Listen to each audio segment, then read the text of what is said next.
always give my vote.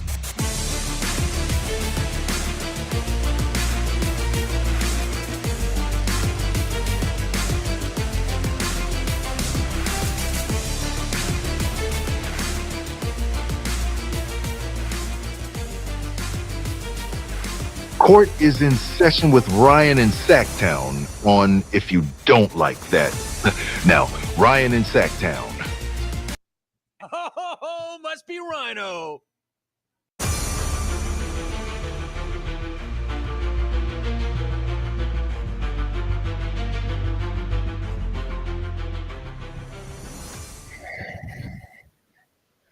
And a good afternoon to all of you getting ready to do a show centered around what's going on with this Kings team.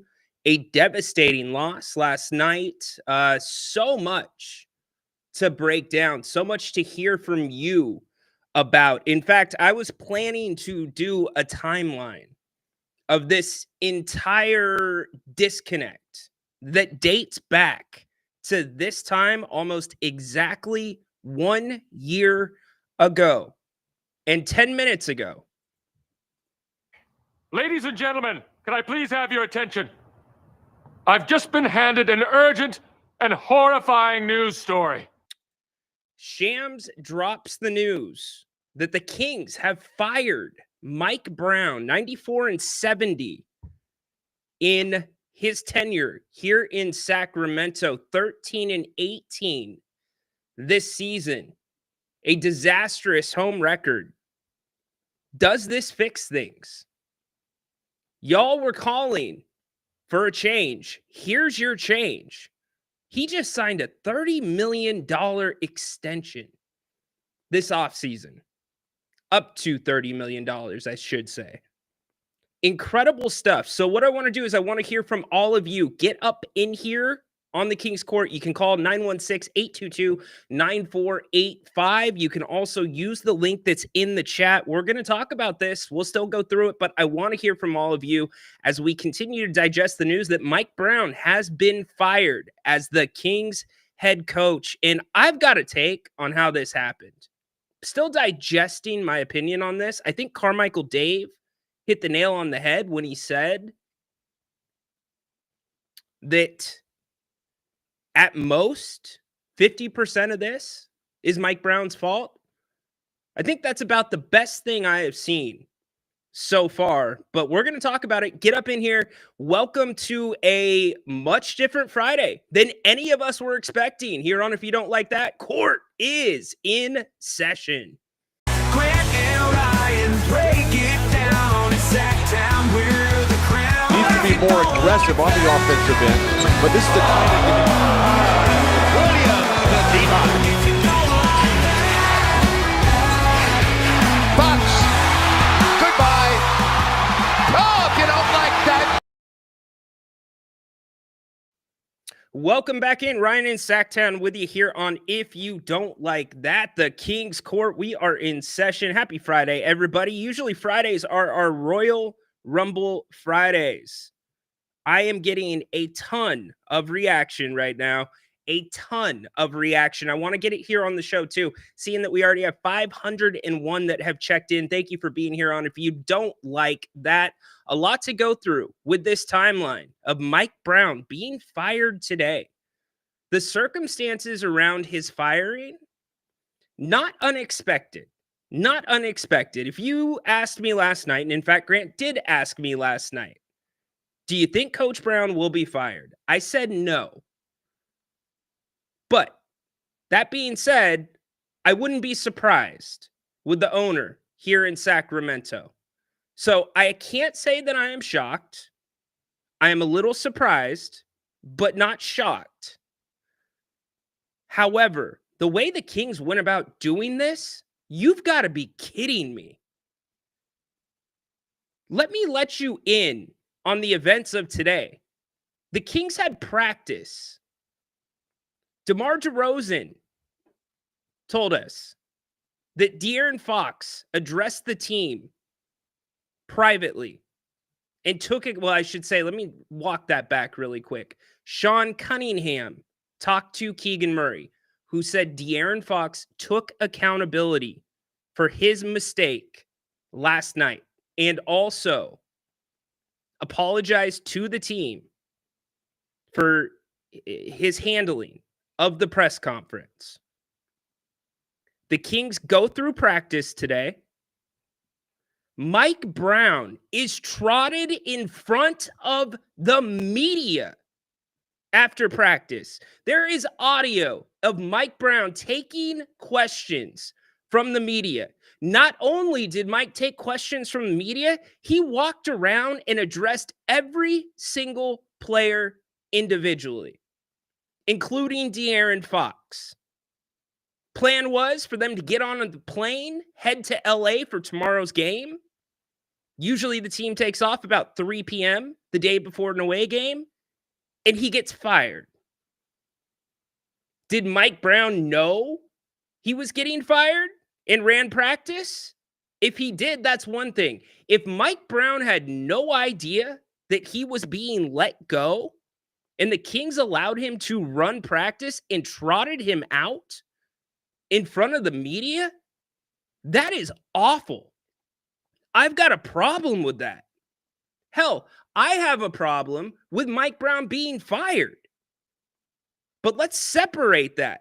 Let's separate the action from how it was actually done. If that's how it was done, Vivek Ranadive, that's a problem. That's a major, major problem in my book. Unbelievable. Unbelievable. I can't think of another example of a coach. I mean, the best example that you could give that comes to the top of my head, and again, this is all live right now. Obviously, the show's live, but this reaction's raw. I've had no time to prepare for this. None. And that's what I love about doing this, by the way. And thank you for everybody that's up in the house right now on the King's Court. Let me remind you, by the way, a couple of things, and we'll get back to business. Don't forget, you can call the show. You can call through Restream you can call through Restream, the link that's in the chat, also the QR code. You can also dial that number, 916-822-9485. Give us your reaction on Mike Brown being fired. 94-70 in his tenure as Sacramento Kings coach. A very disappointing year. I have a theory, and I've talked to a number of different sources, people that I trust very much that are in the know. I have a theory, and we've talked about it this week, about possibly what this disconnect could have been, and certainly it involves De'Aaron Fox. There's no doubt about that. He's your quote-unquote star player. But we're going to talk about that a little bit more. Absolutely ironic. 916-822-9485. Get up in here. Don't let me do all the lifting. I want to hear from all of you. Also, Grant, you want his reaction? You'll get it. 5 p.m. Napes will be here doing an open forum show, certainly. I don't think we're going to be talking about the bowl games going on.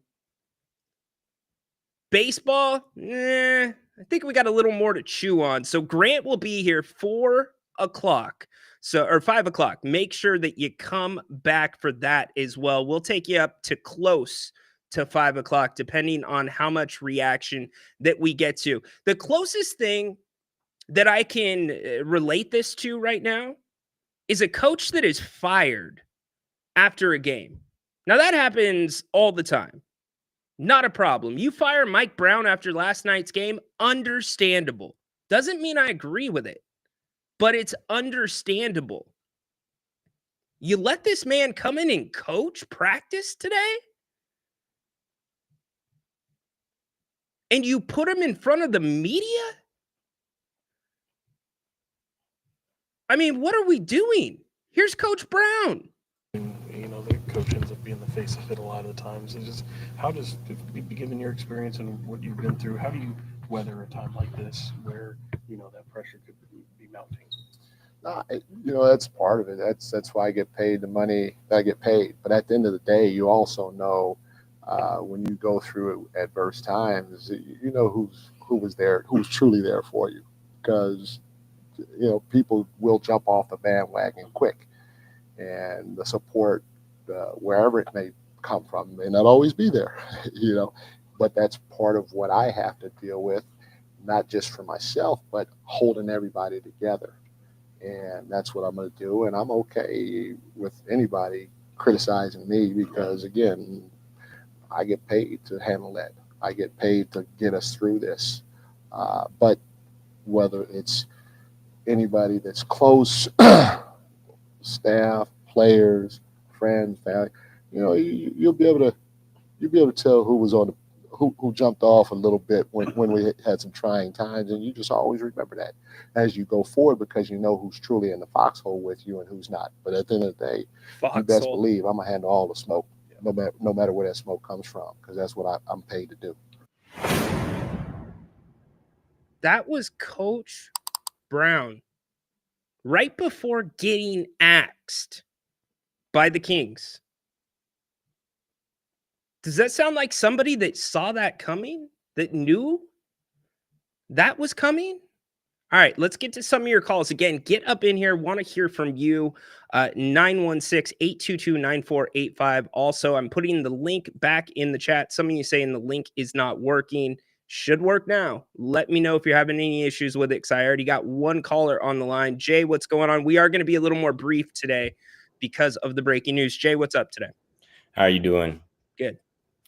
Well, I kind of disagree with what you said. You said you didn't have time to prepare. I think you did. Maybe not today, but the way this team was going and the players' attitude that was showing on the court, not only last night, but throughout other games, giving up leads. I mean, you had time to prepare. I mean, yes, 50% of it is on the players. He's not the one dribbling the basketball and shooting. However, if you lost the locker room, because we've been talking about, has Mike Brown lost the locker room? Well, what do you do from there? So is it good to make this change right now? Maybe, right? It's still earlier on in the season. You're not halfway there yet, but if you are going to part ways with the coach, now I guess is a better time than waiting until after a trade deadline or even after a trade, right? Because imagine you make a trade that we've been talking about, you get a new piece, you try to fit him into your rotation and teach him, the system and the setup. And then you fire the guy 2 weeks ago or 2 weeks later, excuse me. And then you got a new coach and a whole new system. So my question to you is, do you think it was, I guess, a good time? I mean, there's never really a good time, but what do you feel about that? And also potential replacement candidates. What do you think the front office is going to do? Is it going to be Luke Laux? Do you think Luke Laux is going to be following him on the way out? I really don't think Luke Laux is even that great of a coach to begin with, in my personal opinion. He's in charge of the defense. And as you know, we've been getting bent over and getting spankings every night because of Luke Laux's defense.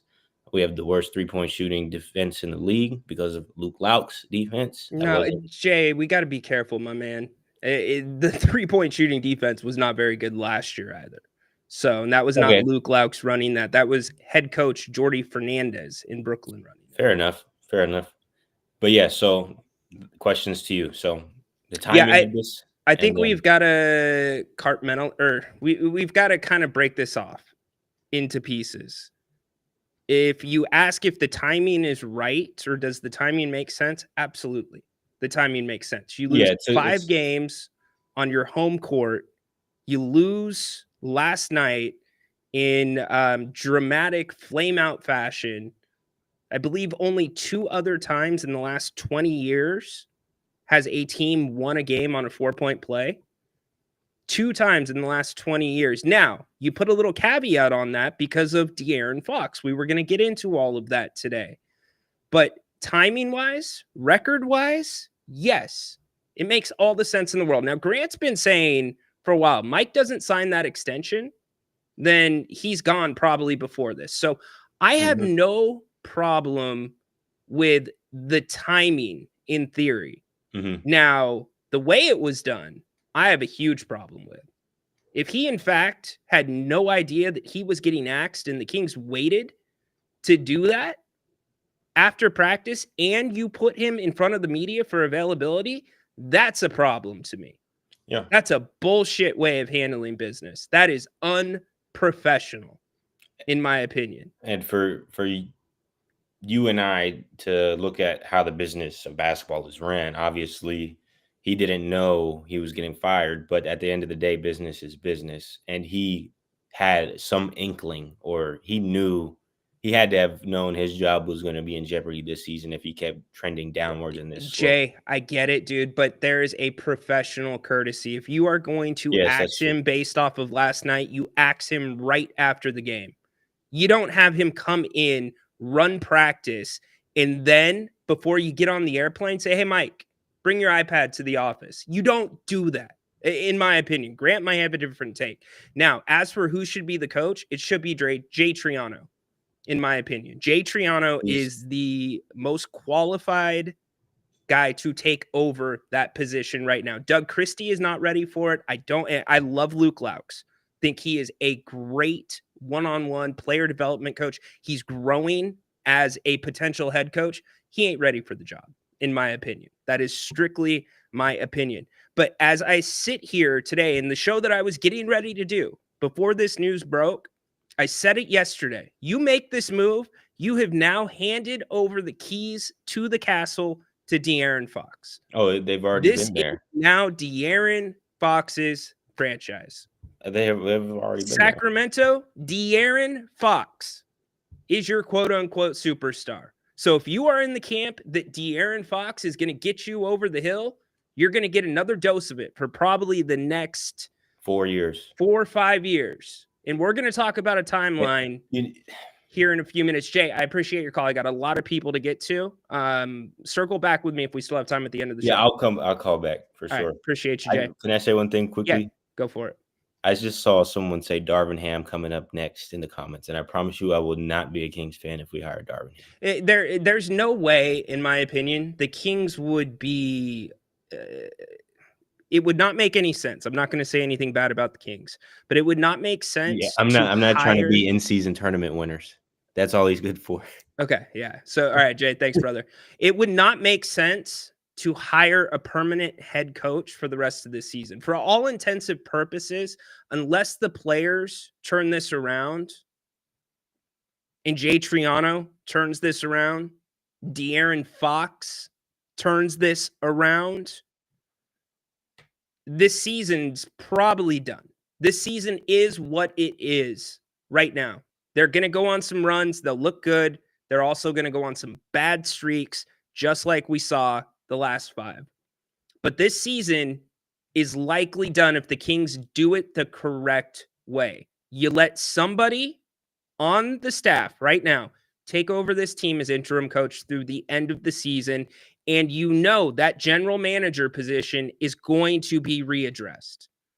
Mike Brown did not buy the ingredients that he was cooking with.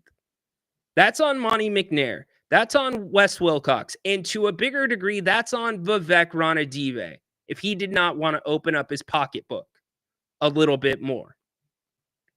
So usually a coach and a GM go hand in hand. I don't know about all you, and I think Monty is a pretty good GM. I think Monty, for the most part, has either hit a home run or he has struck out as general manager of this team.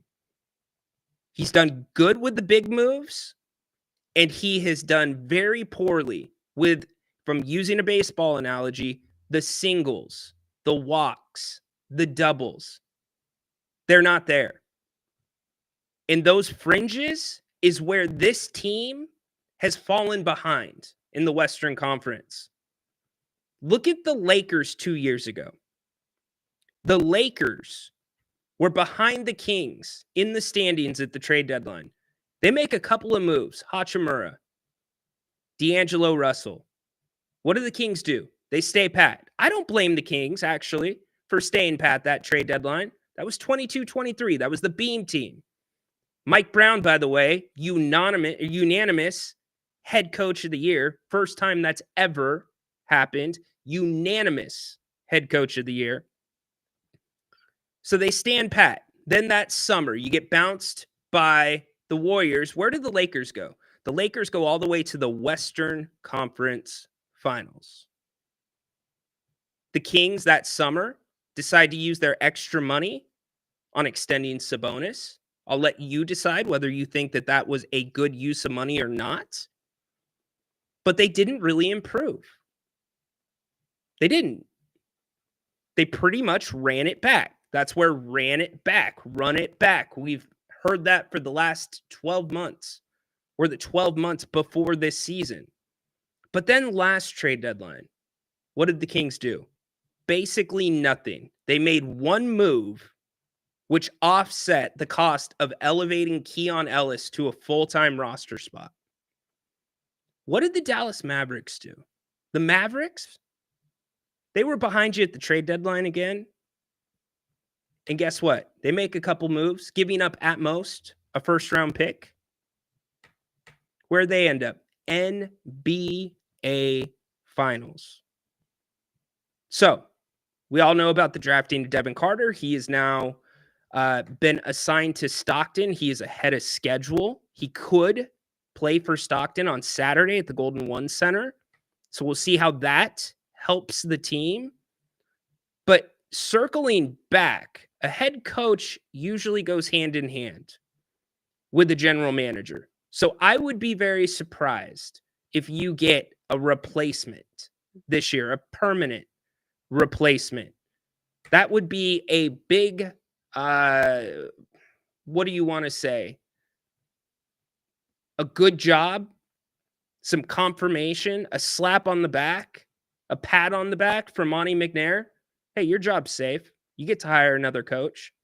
I don't see it happening. So, and this is all going to break really quickly. I'm going to try to get as much of your chat on the screen as I can. Thank you for being here on If You Don't Like That. We're going back to the phones here in just a second. Wanted to let you know that we are brought to you by Bennett's Westside Grill in Rockland.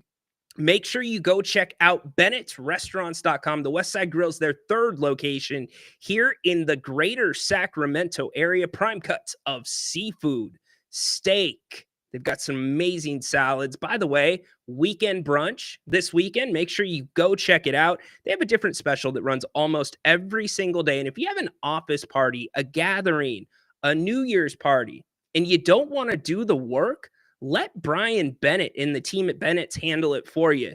Don't just listen to me. Listen to the man himself. I don't know about you, but if you're thinking about having a holiday party or a party of any kind, and you don't ask us to make our house smoked salmon, to grill our prime New York steak, to grill long stem artichokes, to make ahi pokey, what are you talking about? You're going to have a party and you're not going to call Bennett and take care of you? My goodness gracious. Give us a call. We can make this for Easter. We can make it for Christmas. We can make it for anybody's birthday. So pick up the phone. Go to BennettsRestaurants.com. You can make your reservations. You can also put your orders in to go. Check out all their menus and specials and more. That is Bennett's Westside Grill in Rockland. BennettsRestaurants.com. Huge thanks to them for sponsoring today's episode of the Kings Court. Breaking news, Mike Brown fired by the Kings. We're taking your calls and talking this through. Mr. Moss, what's going on today, buddy? Hey, Rhino. So my reaction is fresh as well. My friend texted me while I was at home cooking, and he brought it to my attention, and I understand it, right? Right? 6-13, 6-12 at home, last 5-6 games, you're spiraling down. The expectation is higher. So I get all that, right? But I'm with you, though. It's the way you go about operating, in this league. And there's a way to go about doing it. I go back to Mike Brown's comments last night after the game, and he harped on this in the timeout before that play happened. Stay attached, no three, stay attached. And you look at De'Aaron Fox. You look at his body. He's not even squared up. He's in no man's land. He's in la land. And for a player of that magnitude to come out and not understand, there you go. You showed it last night with Grant. And for him to be in that position, on the strong side, you know what I'm saying, that much space, it's annoying. It's annoying. And nothing personal here. I think he's a great dude. Yeah. But the way he's operating this season and him going about his bit, Rich Paul was in town a few weeks ago with the Lakers and stuff like that. That's interesting in itself. Something tells me, and then you go to Darren Fox's press conference last night and his nonchalant, I don't know, but whatever that was. Don't like it, don't appreciate it from a basketball standpoint. Kings fans shouldn't appreciate it. I'm gonna be honest right now. I don't care about the apology. I really don't, because the damage was already done after last night's game, coming out of a timeout. You know what I'm saying? There's something called basketball IQ and leadership, right? And so for him to do that, when Mike Brown said that he harped on stay attached, I can't give Darren the benefit of the doubt with the apology. I just can't do it.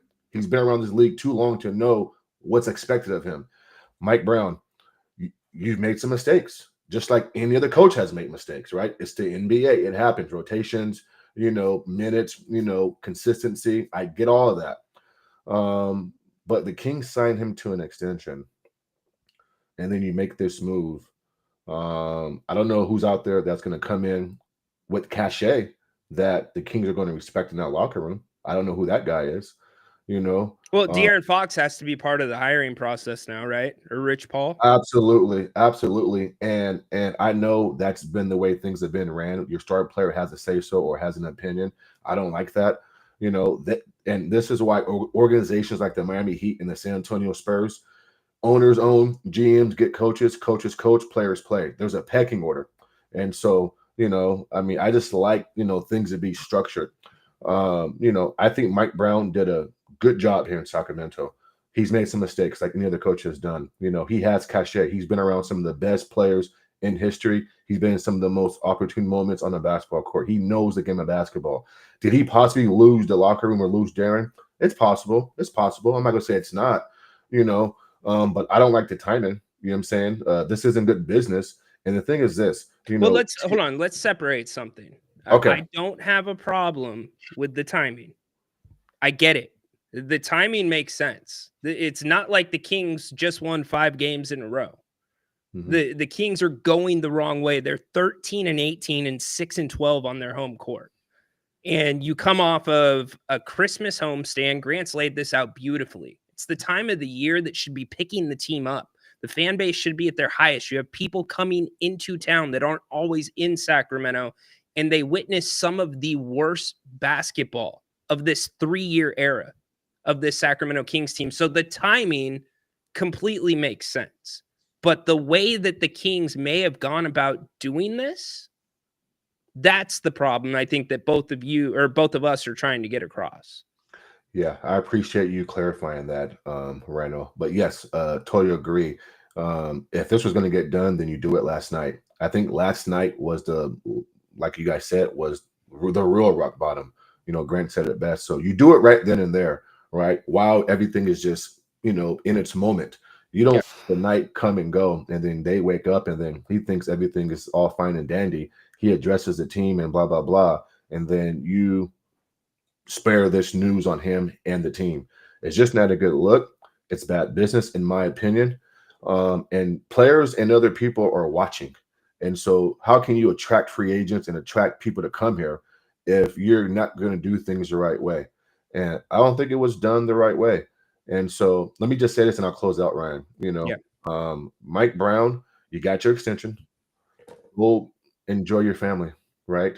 You don't have to worry about the ups and downs of the NBA season as far as this season goes, right? Right. You're still going to get paid. You make good money in your day, right? Yep. Listen, Mike's going to get another coaching job in this league in some form, shape, or fashion. If it's assistant coach or head coaching job, if he wants to do that. Maybe he wants to take a year off and just relax and enjoy his family. But there's no shame in this, right? And again, where's the accountability on the players? I know Mike makes some mistakes. I get it. He's not perfect. But come on, DeMar, Sabonis, Darren, take it, right? I mean, come on. And so I want to hear these guys speak, Rhino, in the media. I want to hear their opinion. Not that they'll probably give a political correct answer, But come on. I mean, to whom much is given, much is required, right? That's the old saying. And Darren, 100%. you want this, right? I mean, heavy lies the crown, and so you want that pressure on you. But it's more than basketball. It's leadership. It's body language. It's how you communicate, Darren. And so I'm talking a lot about Darren Rhino because he's the guy, right? I have to think that this move was made and about the Kings thinking about him, because I think the way he feels is going to dictate how this team moves forward. Is it right or wrong? I don't like that sentiment, but this is sport. That's just how it goes. So I want to see him accountability. And you're right. The season's probably over. They're going to have some good wins along the way. They're going to have some bad losses along the way. But your last point, Rhino. Yeah, you're good. Don't bring in a permanent coach right now. Like, finish the season out. Right. Let things just play the way that. Listen, if you get to a playing situation and you get into the 8th seed and you lose in the first round, okay, whatever. But in the offseason, get in a room, whoever these people are, and make the right decision. Make the right decision for this group of guys.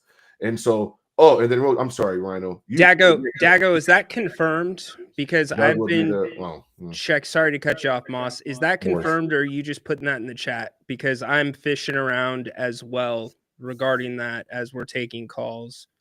Yes, Doug Christie is expected to be the interim head coach for the Kings. Wow. Let me close with the last point, Rhino. I promise. You made a great analogy, brother. Baseball, right? Strikeout or a home run. But what about the 2-out RBI double, right? The triple, the single, right? Putting guys in scoring position, runners in scoring position. The Kings don't make those in-between moves, right? Your Ruri Hachimuras, your Derek Lively's. Well, he's drafted by the Mavericks, but like your PJ Washingtons and your Gafford, guys like that who actually fill out a roster, right?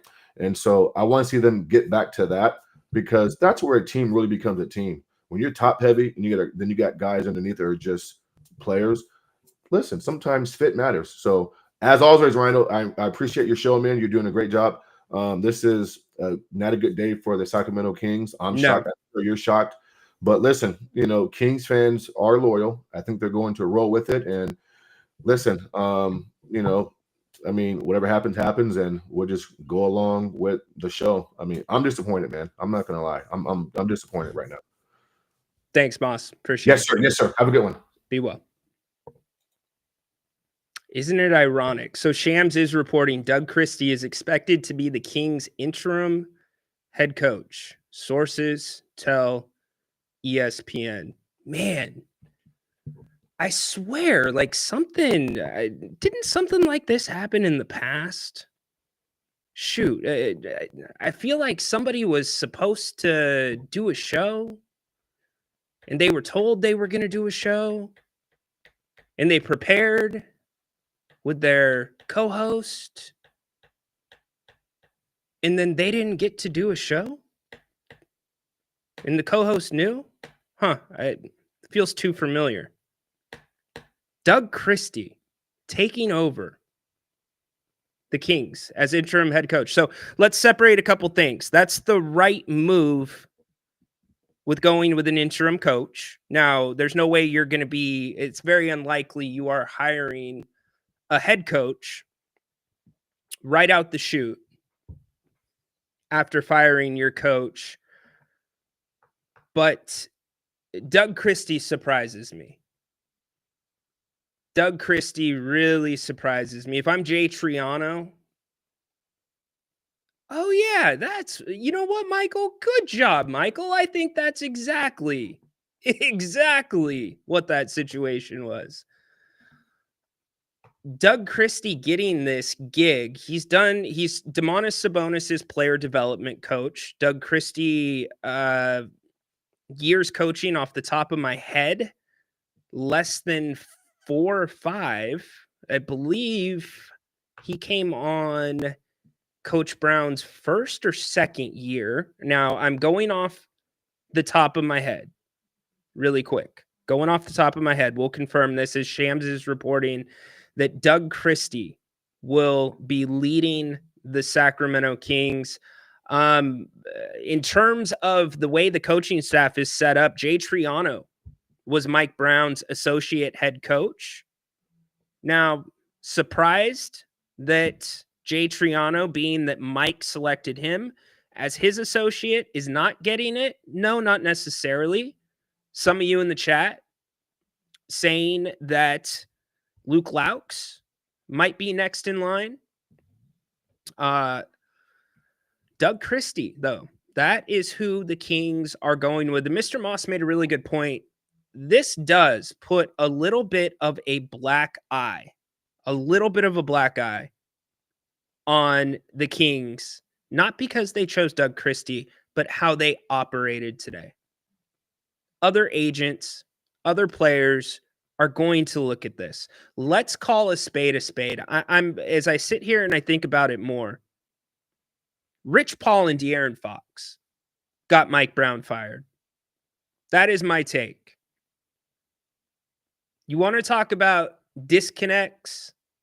You want to talk about the details not being on the same page? NBA guru, by the way, Charles, James, coming to you guys here in just a couple of minutes. This was De'Aaron Fox last night. And we're going to go through the entire timeline here in a little bit because I think it's really important to lay out. We have got to lay out this timeline. But you have now sent a memo to the rest of the NBA and its players that De'Aaron Fox runs the show in Sacramento. You have now given De'Aaron Fox similar powers to those that are superstars. And with all due respect to De'Aaron Fox, who I think has been an incredible person here in Sacramento, I think he's a very good player. I'll even go as far as saying he is a star. He has been an all-star. Now, granted, he was a replacement, but he has been an all-star. Those other players that I'm talking about with that type of pull, that type of say, they're superstars. De'Aaron Fox is not a superstar. Superstars do not make mistakes like that. Superstars do not, after a game, address the media about their mistakes like this. You see on the final play with the corner three from Jaden Ivey there? I mean, it doesn't really matter. It's not going to make anybody feel better, so. What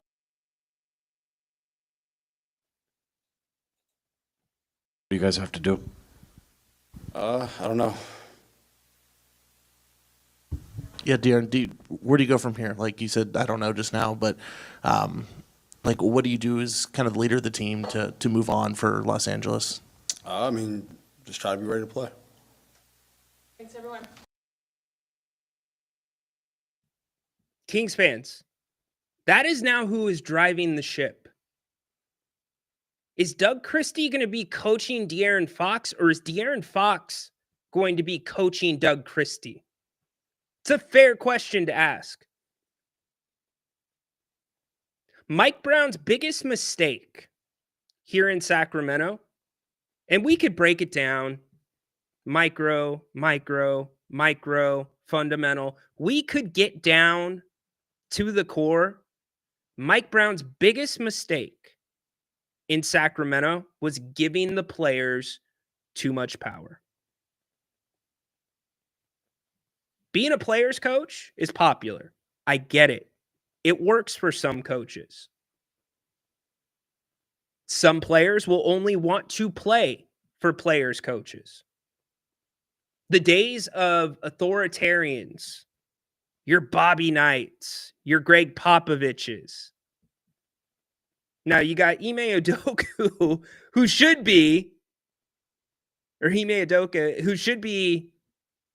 the NBA Coach of the Year right now, and he's an authoritarian. He's an old school guy. But coaching has leaned more in to being more friendly to the players, giving the players a little bit more say. I don't have a problem with a little bit more say. But Mike Brown, and this is what we'll lay out, and this dates back to it dates back almost 11 months to the day. In fact, like I said, I had prepared an entire timeline to go over this. We are almost, by the way, 12 months to the date where De'Aaron Fox did not speak to the media for 16 days. Let me take you back.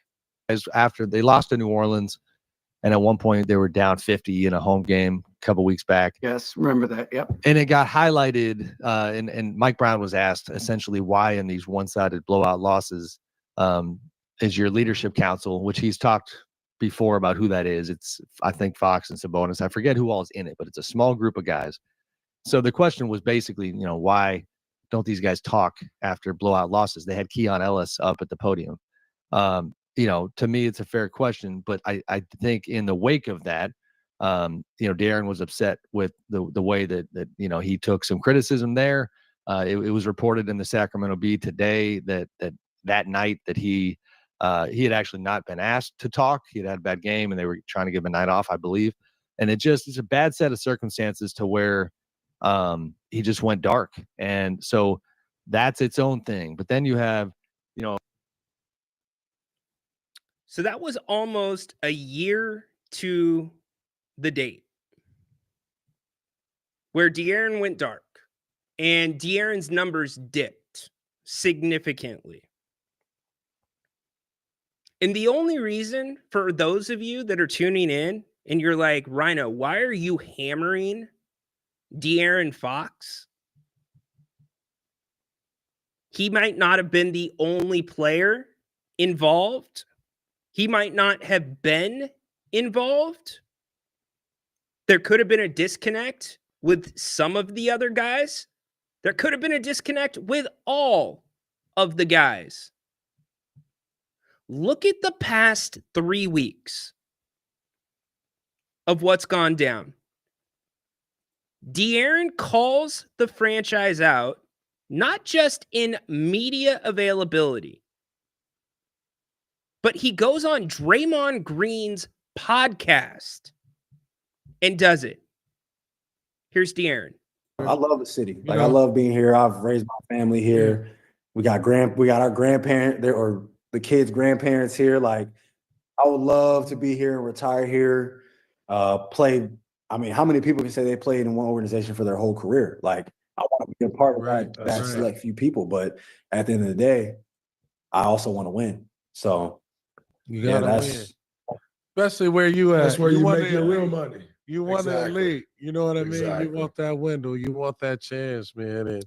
And I think you got to put yourself in the best situation at all times, especially when you're in the prime of your career. I'm coming up on those years. So yeah, they know I'm gonna give all I got. But at the end of the day, brother, the organization also got to give all they got. So like that's where we are right now. I respect you. Thank you, Andrew, for the super chat, my man. Christie is obviously a fan favorite, and players love him. I hope he's not being set up for failure. Brown being fired means Fox has the keys. I don't know anymore. So De'Aaron requested that the franchise do basically, and I'm paraphrasing, everything that they can. Okay? I've talked at length over the past 2 weeks about this disconnect. I've talked to people inside the building. I've talked to people connected to the team. I have talked to people that have covered this team longer than I have been alive. So my opinions are based off of actual sourcing and digging and feel and looking and seeing what's going on. You could clearly see something was amiss. It showed in the Kings' play as a team. De'Aaron went on that podcast right before, I should say, Rich Paul comes to Sacramento. Rich Paul demands a meeting with Monty McNair, Wes Wilcox. Meeting is had, which leads to this from Coach Brown. It is. It starts with me. It ends with me. But Fox has to step up. He's a great player on the verge of being a superstar. And there are those guys, and there are the superstars that win at a high level. And part of his responsibility, starting with him, now that doesn't excuse Domas, that doesn't excuse DeMar, that doesn't excuse Malik, and even Keegan at a young age, doesn't excuse everybody. But you have a lot of responsibility if you're that guy, and he's that guy. And he can't be a part of not being locked in. And he for damn sure can't be a part of letting it go if we're not as a team. And so the pressure is on me, and the pressure is on him to go get it done.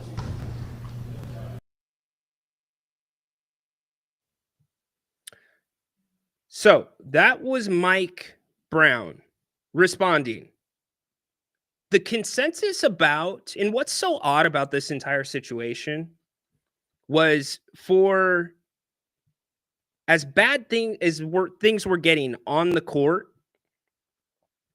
and as tension was rising behind the scenes, as if you were reading between the lines, you were watching a novel play out between these two sides. And the plot line is this. This team's underachieving. You have De'Aaron Fox, who's going to be coming into his contract year next year. You have a coach that says you're good, but I know you can be better.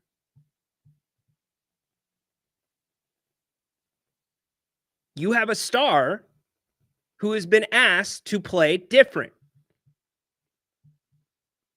over the past year and a half. I go back to 22-23, more structured. When Mike Brown had his introductory press conference, he said, defense, defense, defense. And what happened? This offensive explosion. And the Kings ran with it. Why wouldn't you? Highest rated offense per offensive rating in the history of the NBA.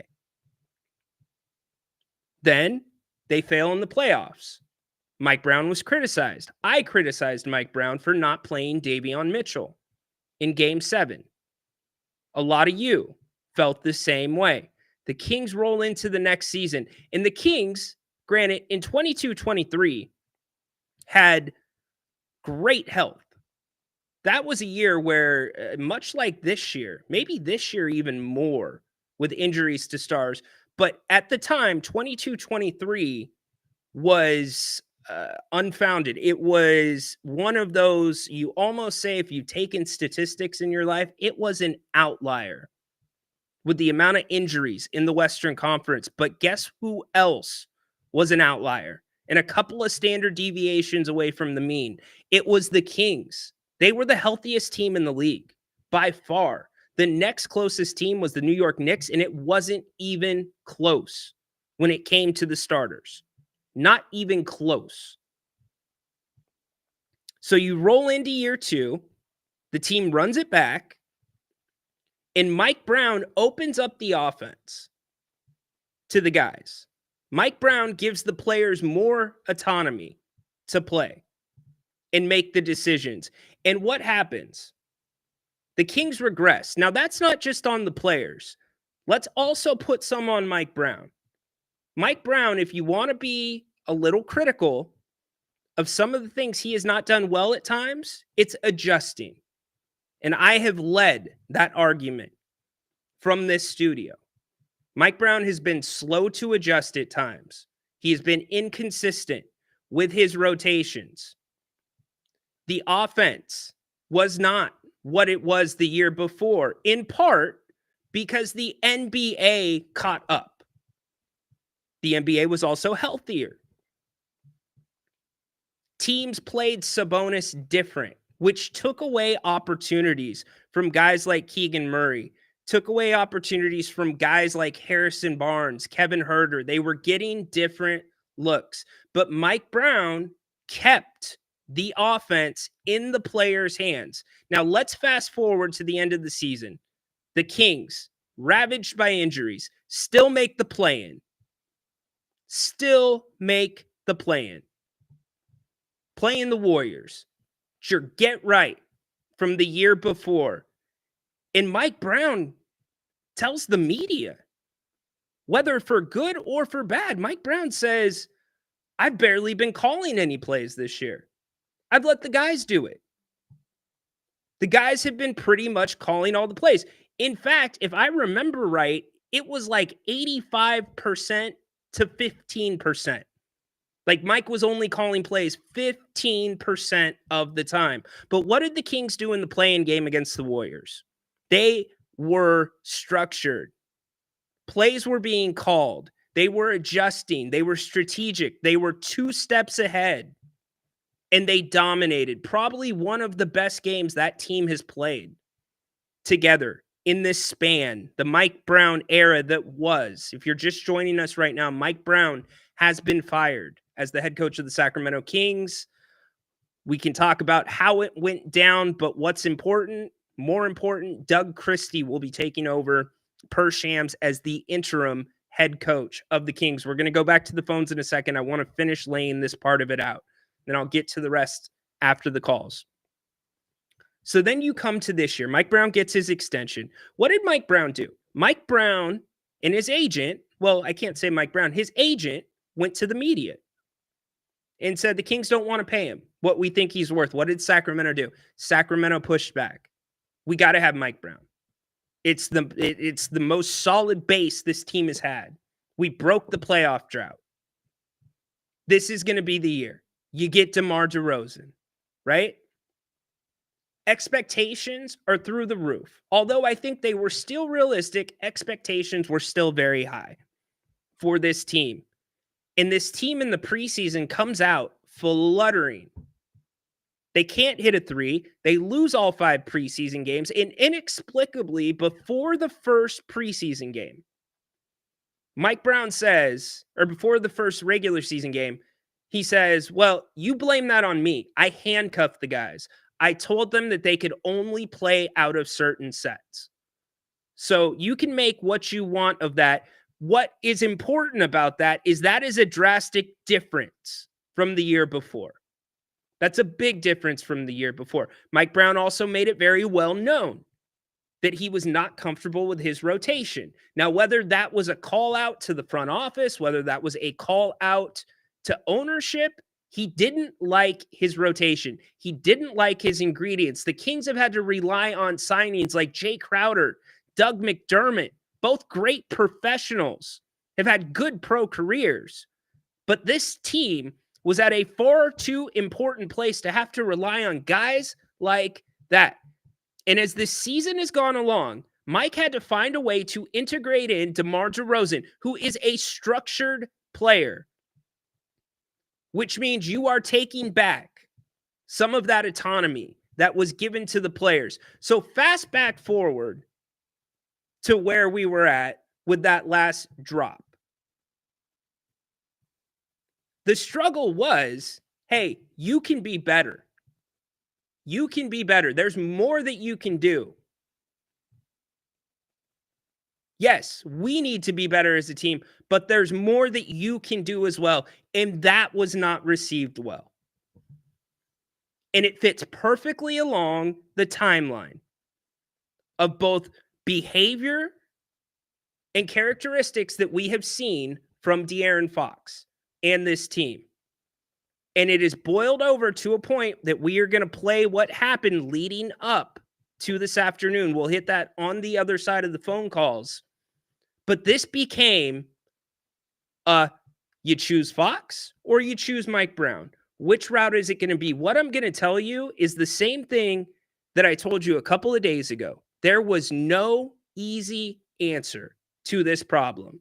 That was the consensus that I got from everybody that I talked to. And that's the consensus. That is what I ultimately landed on. There is no one answer to this problem. The only definite was you can't go forward with Fox and Brown. So which side of the fence was it going to be? And then we had last night. And we are where we are right now. Thanks for being here. Ryan and Sacktown with you. The Kings Court. We're here Monday, Tuesday, Thursday, Friday, live at 2 Pacific. Don't forget, Grant is going to be taking over the show here in a couple hours. He will be here at 5 o'clock. He will have much to talk about with this Mike Brown firing. We'll talk about the Doug Christie assignment, being named the interim head coach per Shams. A lot going on today. Let's go back to the phones again. You are more than welcome to call. I would love to hear from you. Let's go to the NBA guru, Zach. Zach, what's going on today? How you doing, Ryan? Good. Welcome in, buddy. Yeah, a lot to talk about, obviously. First thing I want to say is it's kind of crazy, like with all the coaches that Fox has gone through. First with Dave Yeager, the thing that was coming out of the camp was that he was too hard of a coach. So they got rid of him. They got Luke Walton, who was the opposite, not really accounting for players and was too lax. So they got rid of him. Then they got Mike Brown, who's kind of in the middle, a little bit of a player's coach, but a little bit hard as well. And now he's gone.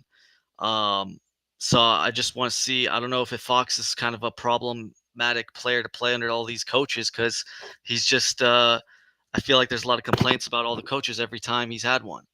That's just a point that I've been thinking about, that he's just gone through all these coaches and there's always something to complain about the coach. But, if he doesn't play like an 8th grader yesterday on that last play, then who knows? Mike Brown maybe stays at least a few more weeks at the minimum, or, a couple weeks, who knows? But another point I want to make is that I think people are saying that they're deciding between Fox and Brown. I think both are gone. I mean, obviously Brown's gone, but I think Fox is also going to be on his way out as well. Because I think if you fire Brown and you're just saying this season's a loss, Fox isn't going to be happy about that.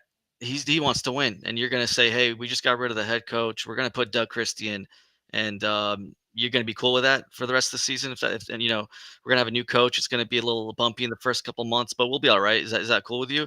And he's been going on all these shows. I don't think he's going to be happy. I think if you knew you were firing Mike Brown, then I think you knew you were going to get rid of Fox in the next couple months, or at least in the off season, whatever. Most likely, I think in the next couple months, though. But I don't know. I'm just trying to think of it. I'm thinking this out, though. Just trying to see his perspective, things like that. What do you think? Yeah, I don't know. I mean, it's too early to say whether Fox will be gone or not. I'll tell you, sitting here last night, I think the percentage is way up that Fox will be back. And I think the percentage is way up that changes are still coming to this roster this year. I don't see this firing with Mike Brown without the Kings trying to do everything they can to win now and build for the future. Because I'll stand by what I said yesterday. If you let go of Coach Brown and or start trading pieces that could be part of a bigger future here in Sacramento to appease De'Aaron Fox's need to win, and I think that was the crossroads. That's what I was trying to get across. There's more. We all know there is more De'Aaron Fox could have done. There's more every player could have done, but De'Aaron is being centered out because there's times he doesn't show up. Last night he had 1 point in the first quarter, or in the first half. 1 freaking point. But what happened? The ball was moving. Trey Lyles has a big game, right?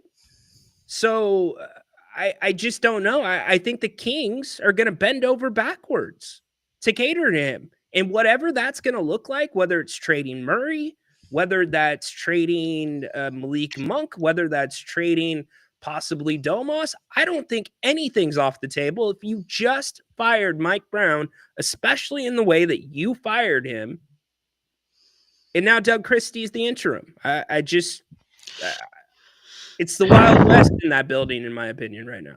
No, I feel you. I just hope the organization's a little smarter than that, because it's pretty clear that this team isn't good enough from a piece away or whatever they're thinking. If they wanted to improve this roster like Fox wants or whatnot, we're already 5 games under 500. This West is tough. Our schedule is going to get immensely harder for the second half of the season. I just don't see how this team and franchise and organization thinks that we could just turn it around like that after firing a coach. Well, yeah, and here's the other thing. I think the Matt man makes such a wonderful point. Could you have any more? And I know sympathy doesn't play into this whatsoever. It's cold, hard facts. You're either hired or you're fired. But your star player quit on your team last night. He literally quit on the team, and it was borderline insubordination. Borderline.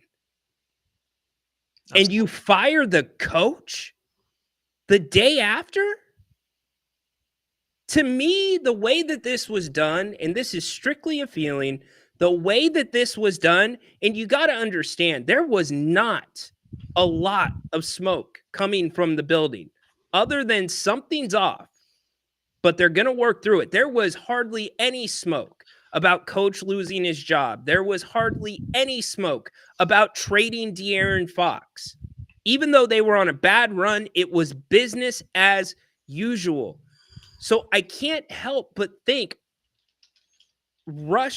big decisions are being made on the fly, because any logical team would take a step back. You're not going to fire the coach after he runs practice the day after the star player quits. Like, these things don't make sense. You lose respect in the NBA committee or community operating like this. It's crazy. Well, it's tough because, like, we all agree that this is probably, I mean, like, it's the timing makes sense, right? We even said, you said it earlier. I probably agree with you a little bit. We just lost 5 at home at home, 5 in a row at home, and in 2 weeks we've been here the whole time. It's not like we're traveling all the and making it a little difficult. We've been at home 5 straight games, just lost all of them. Something's had to change. It's unfortunate because logically you guys are right. That's not the way it should be. But that's just how the NBA works. It's a cold world. Fox messed up. He played like hasn't played a varsity game or something in that last play, and he cost the team. And someone's got to pay for it. It's not going to be him because it's a players' league. It's just it's unfortunate. That's the way it works. But and I don't know. The fans are kind of going to be upset, and there might be even more upset that Mike Brown got fired because it's also on Fox for the people that closely watch. Yeah. And Zach, thanks for the call, brother. I appreciate it for being here. James, coming to you in a second. I love that James is calling again. Look, let's separate a couple things. I want to be clear about this. We're going to go to James here in just 1 second. Let's separate these two things. Mike Brown losing his job makes sense. You look at the Kings season, it makes sense that Mike Brown lost his job. Zach is right. I don't take issue with the fact that Mike Brown lost his job. It's a win or lose league. Period. End of story. You either get it done or you don't. The circumstances of Mike Brown's firing, however, could be a low point in the Sacramento Kings franchise history.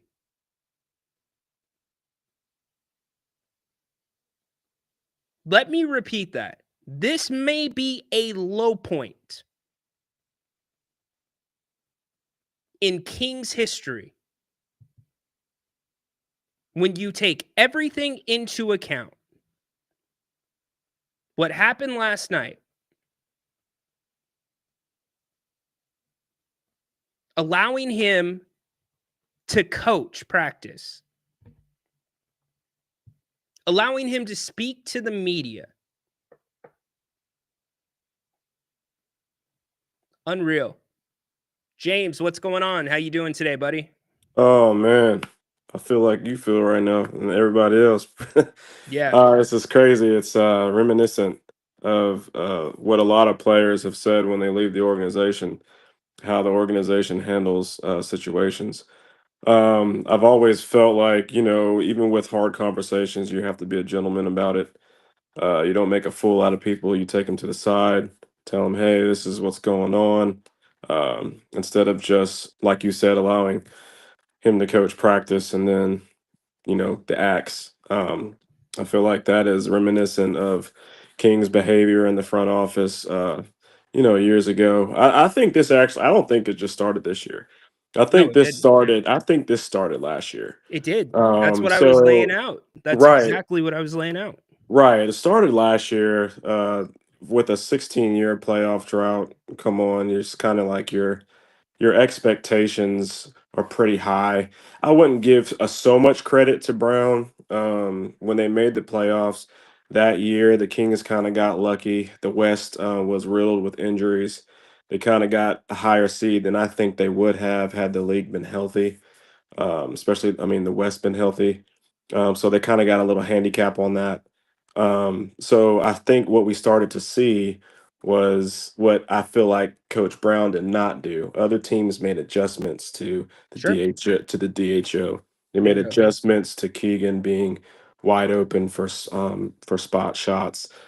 They made adjustments, and I think that's the biggest thing that Coach Brown did not do. He did not make adjustments. I mean, you look at the Lakers coach or rookie coach coming in, out coaching him. We've seen several times coaches out coaching Brown. He had no ability to make adjustments. It seemed like he, like you said, he allowed the players to dictate what kind of plays they wanted to run. This was not summer league. So it's like I wrote down some points that I wanted to make because I saw this coming. Like I said, they're scrambling. The Kings are at a free fall this season. Unfortunately, Mike Brown, the target was on him. Which, if you look at any business, the people in charge are the ones that have the most on them, and they're the first ones to get let go. So, you know, it's disheartening because for me, the biggest thing that's going to come out about this is the media. The Kings just haven't looked good, on media for a long time, and now this is just another thing that they're gonna talk about and run with. So it's sad to see this, really. Yeah, this is going to be all over the Yes. media. I mean, any coaching change is going to get a lot of run, but this Right. one in particular, it's going to get even more because of how it's handled. Look, Sacramento's already a little bit under a microscope. Right. They're already behind the 8 ball to a degree. Just look at last year, right? Domantas Right. Sabonis having a historic year, and he doesn't get voted to the All-Star team, but Right. then he's third team All-NBA. Malik Monk should have been the 6th man of the year, doesn't get the award.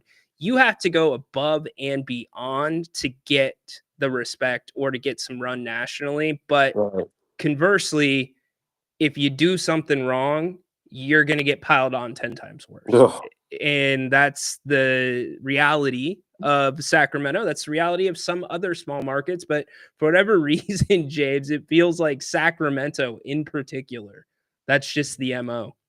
Yeah, the larger market teams, even before the Kings started getting a lot of media attention, their games, being on national TV and things like that, you would see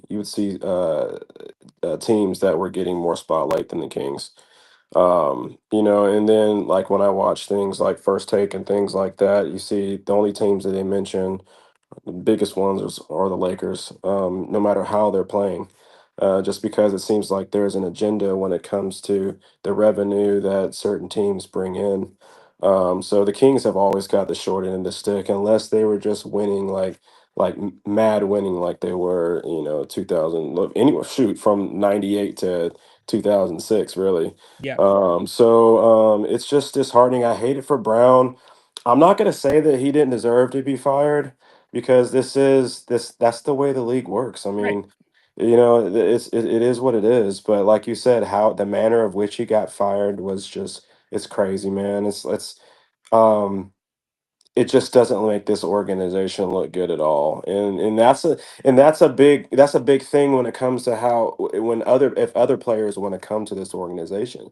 So it's just a stain on the organization because of how management. I don't think Brown had as much power as people think he did. I think looking at his body language, even when it came to drafting players, I don't think he was in agreement to any of that. But he has to do what he's told to do. So I mean, Sure. he has to say what they want him to say because his job would be in jeopardy then.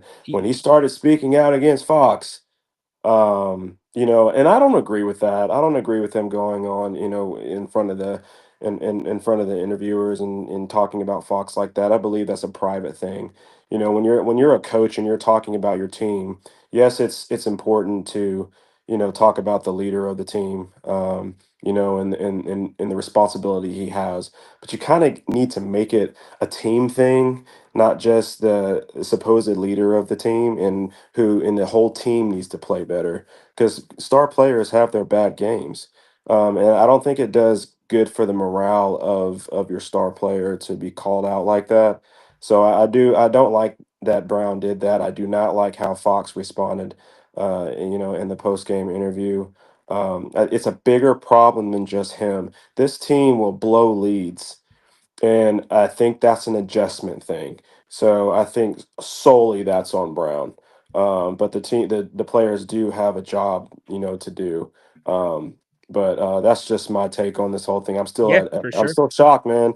But I love talking to you guys, and I'll be continuing listening. I just the feel around the Kings family is just utter shock right now, even Yeah, though it's they probably saw it coming. that's what's so weird about this because it's not a surprise that Mike Right, lost his job, but I think you hit the nail on the head. The way it was done right. is such a surprise and just doesn't sit well, at least with me. I can't speak for everybody else. Yeah. You made some really good points. There's been a lot of little talks here and there about whether Monty and Mike were on the same page. A Mhm. lot of attention paid to the exit interviews, both the year before and last year. So it could be right. Maybe Mike did not have as much pull behind the scenes. And look, I'm not sitting here saying Coach Brown was a saint. I think you hit on Yeah. a number of things that is spot on. Adjustments were slow. Look back at the third game of the season against the Los Angeles Lakers in LA. I believe it was the third game of the season. LeBron went for, I believe it was 19 or 21 in the fourth quarter. And LA just ran the same play over and Yeah. over again. And Coach Brown just stood there. All back And doors, and they got easy shots, man. well, that was the Nuggets game. That was the Yeah, one where true. LeBron was getting the switch that he Yeah. wanted and going back and forth between the three and the post up and railed off 19 straight. So, anyways, hey, have a great weekend in Alabama. Man, Appreciate you the too, call. brother. All right, thanks, Thanks. James. Love when new people call. James killing it. PK coming to you next. Charles, what's up today? Hey Ryan, how you doing? Good. How you doing, man? Appreciate you joining the show. It's a rough day for sure. I think it's only fitting too that if you look at outside, I don't know what it looks like for you outside, but for me, it's like a very gloomy and cloudy day. It It's has only felt like fitting a that weird day. You're right, Well, man. it's very fitting that Mike Brown got fired on a day like this, and everyone has said it. They're not surprised. I'm not surprised by it either. It definitely was not handled correctly at all. It's extremely unprofessional. In fact, I was watching Deuce and Mo had posted the interview that he was doing after practice. And as I'm watching, like I think I'm at the 5:39 mark of the video, I get a notification saying that he got fired. And I was just in utter shock. I didn't know what to say. I didn't know how to feel. I want to come on here and say a couple of things. I knew the second that Rich Paul was announced as Fox's agent that Mike Brown was going to be placed under a microscope.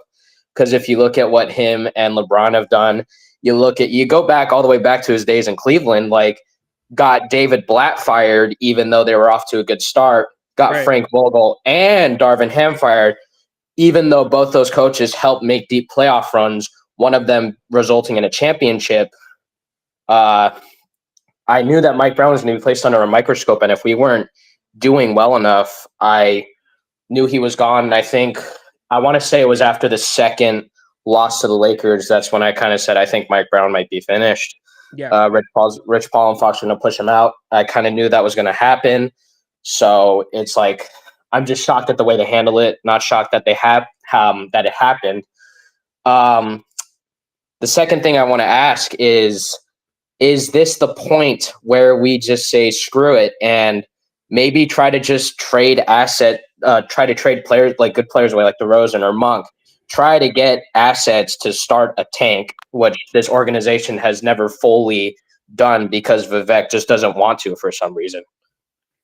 You know what? It's too soon. I think, look, I sat here all this week up until last night, and I said, you are teetering between either a recalibration or a rebuild, and it's not going to be in between. So whether a rebuild's better than a recalibration, I don't know. I think a recalibration involves trading Fox. A rebuild involves trading Fox. Actually, not trading Fox.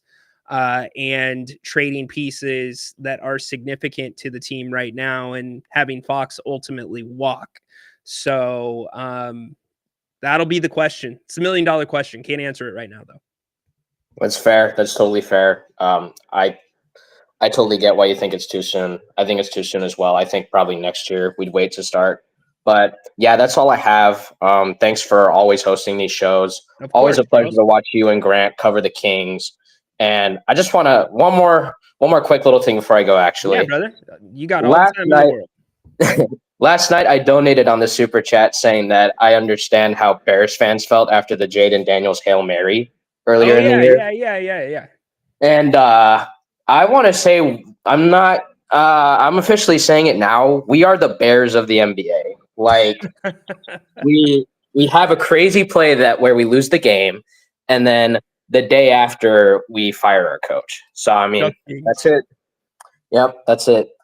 Appreciate you, brother. Have a great day. Appreciate you too. Thanks Happy for the New Year, super chat as well. You as well. Thanks, Charles. Way to do it. All right, PK, I'm coming to you, but can we try not to Struggling with the bad words? Can we hold it in, PK? Now I know that's a big ask, PK, because I have a 10-year-old and he has a hard time holding it in. I'll lighten the mood and I'll talk about the book that my 10-year-old was listening to at some point today. But PK, what's up, buddy? Hey, Ryan. How you doing, bud? Hey, everyone in the chat. Hey, all Kings fans. This is stuff. I'll keep it PG-7. Appreciate that. Hey, listen, Ryan, I think here's the issue. I think Mike Brown also was not happy at the beginning of this season because it seems like he was undercut. I think when we got DeRozan, I think me, you, all Kings fans, we were expecting we were going to build the bench. We're going to build the bench. We're going to have Mike Brown's offense because it seems like no one consulted Mike Brown on these moves. Mike Brown runs a certain offense, and it seems like Vivek and GM, they're like, okay, they put DeRozan. Okay, great. We have DeRozan. Amazing. Now we're going to build even bigger. We're going to spend even more money, and we're going to clog the hole in our bench as well to help them. And we're going to be back. And they didn't do anything about the bench. And now Mike Brown is stuck with these players that were put in not by him, not according to his offense, not a fast offense, a slow offense. Mm-hmm.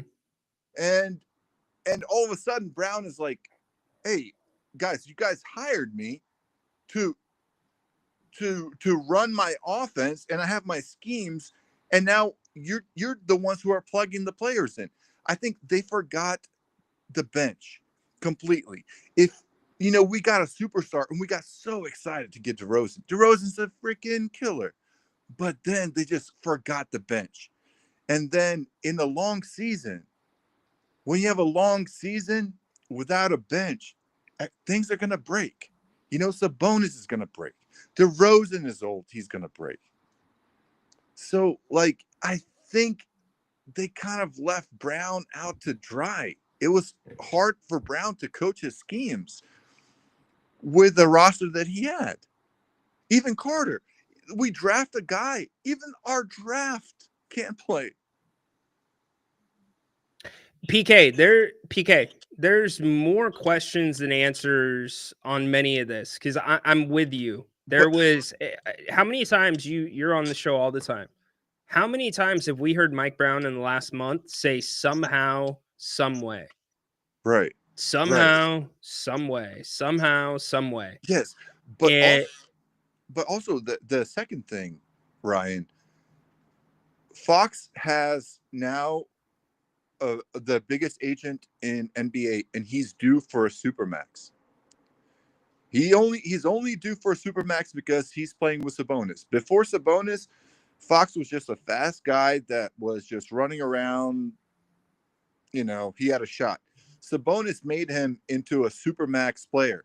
Now it feels like he knows that within a year he has this supermax coming, and Rich Paul is telling him, "Hey, you need a supermax. Where do you want the supermax at?" Well, So now PK, you got a K on the call line. Can you not DM? I'll get to you in a second, buddy. It blocks our screen. I know that you don't know that, but just needed to let you know that. Dude, he's got to be an all-NBA player to get the supermax, and that's not happening. He's not even an all-star this year. No, but that's what he's expecting. You know, like that's what we were talking about. We're talking about like Fox was going to be a supermax, but now my third point is, Ryan, the fans are pissed. We are so upset with how everything's going, and a rebuild is not what we want. We do not, like, even if we trade Fox, Brown is gone. We know Fox is going to be gone. Okay, when Fox is gone, we don't want a rebuild. We don't want picks. We don't want another 3-5 years of rebuilding and draft picks. No. If we trade Fox, we want something in return that is going to provide results stats. Fans are not happy. These are the best fans in the freaking league. The fans don't want no rebuild. If we trade Fox, and we will trade Fox, we don't want picks. We want a legitimate trade. Get us Murray. Get us Murray from wherever the hell he's playing. Get us something in return. Do not turn us into Oklahoma City from like 7 years ago when they were trading star players for picks. We don't have the patience as fans for another rebuild. That's all I have to say. And thank you, Ryan. You and Grant. You the man. Thank you, PK. Appreciate the thoughts. Later, buddy. Thank you. Getting some text back and forth on what's going on, a little bit more information. I'll share what I can share with you here in a few minutes. Again, Mike Brown fired today as the Kings head coach. By the way, for those of you that said that Mike Brown's completely lost this team, do you think in any world whatsoever, any world, he's getting an extension if he had lost the team? Not happening. Now, if you want to argue something happened between the extension and now, you can do that. But Vivek's not giving Mike Brown an extension if he had lost the entire team. Get real. He's on the hook now for $8.5 million for the next couple of years. Not happening. Last night, that team did not look like... Can we be real about this for a second? The Kings as a whole last night, we haven't even talked about the game, but the Kings as a whole last night did not look like a team that had quit on their coach until the end of the game. We're going back to the phone lines here in a second. Here was the Kings' ex-head coach, Mike Brown, after the game. What do you guys have to do? I don't know. Of it is, it You see in starts the with final play with. it's a tough loss, especially when we control the game like we did, and then we come to a stop at the end in the fourth quarter. We give up 37 points. 37 points. And part of the 37, like we got to have some form of mental toughness. We're getting hit with screens, and we literally, Sean, stop and look and complain to the referee. That's not winning basketball. Somehow, some way, we know a team's going to fight. We know the game's going to get physical. We can't look at the refs asking to bail us out on the offense end of the floor or on the defense end of the floor. Beasley hits 4 threes. Sit on his high side. Make him go back door. Make him shoot a layup going back door. But don't keep chasing him. He's a good shooter, but when he gets going, it's hard to turn the water off. I'm amazed at how we played going down the stretch. And the fight not being there. And I say that because there were numerous times where we stopped trying to get a call and didn't just play through it. Bring the physicality to them. Mike, a couple games ago, you said you didn't yell at the guys afterwards because they knew the mistakes that they made. Again, you said they know they're not supposed to leave their man from the 3-point line. They still end up doing it. How else can you get the message across to this team? Does a loss like this and kind of the pain of this have to be what it takes to get them to kind of wake up, I guess? I hope so. It's just, again, there shouldn't have been a closeout on the last. And that's not where the game was lost. It was a huge play when you're up 3. Huge play. Shouldn't have been a single closeout on that floor at the end of the game. But having said that, I don't know why our pace wasn't there, and our physicality defensively, where we want to go win the game and not ask the refs to help us win the game, wasn't there. And I'm disappointed in all those things. Maybe a loss like this helps us. I don't know. But we got to wake up. That was Mike Brown after last night's game. Adam, Kay, you guys are next. Going to the phone line really quick. Welcome into the Kings court today. Rhino, what's up, bro? TC? Yes, sir. What up, dude? What's up, man? All right, where you at? Oh, man, you know where I'm at with it, man. So, both moves have to be made. Well, not really big, I feel like Brown should have been let go. I feel like his wrongdoing was with the yo-yo with minutes, right? In the DMPs and the situations like that. And I don't think it was a situation where the team laid down just on Brown. I believe the team laid down on both of them, on Fox, because they were tired of Fox's shenanigans, his laid backness, not his leadership or anything. And I feel like the team, like, we play with you, you're a dude, but at the same time, we laying down on both of y'all, because Mike, you with the up and down rotations, Keon with other players, and we feeling like, go ahead. No, I was just saying, yeah, you're right. And I'm just saying from the team perspective, how the players are thinking, like, we feel like we got players on the roster that can help, and they're not really getting minutes. So in that fact, Mike, I think we're going to lay down on you because you're not really getting out of your way in that situation. And then Fox, bro, we're looking at you, want you to be a leader, but you're not a leader, bro. You're just a laid back dude. You're just kind of like just a guy, bro, at this point. And you're not going to really get better and get out your way. So I think both moves need to be made at this point. The fire of Brown and Fox, we need to move on from Fox. So I'm cool with the whole Houston trade, but I'm cool with the Miami trade too. I think that, in my opinion, we take a shot on Jimmy Butler. We send him over there for Jimmy Butler and like a 20. I think Jimmy Butler's off the table. Pat Riley said he's not going to be traded. That's Pat Riley just talking. If Money pick up the phone and be like, "We got Fox, Pat. We got Fox, Pat. Listen, Rhino, Pat Riley's not turning down that deal. But we're not talking about some scrub, a bunch of role players, a bunch of picks. We're talking about De'Aaron Fox. Money calling and be like, give me Jimmy Butler in the 27 first round pick. The deal is going to get done, bro. And I believe that would be a huge move, right? Because we got leadership mentality. This team will look totally different. Even with the Houston deal, I take a shot on Jalen Green, Cam Whitmore, and like a couple picks, bro. I keep them in the West. I ain't tripping because I don't think we'll lose the beat. And I got the utmost respect for Doug. I think Doug's going to step in and do it big. But I think we need to move on from Fox, too, also.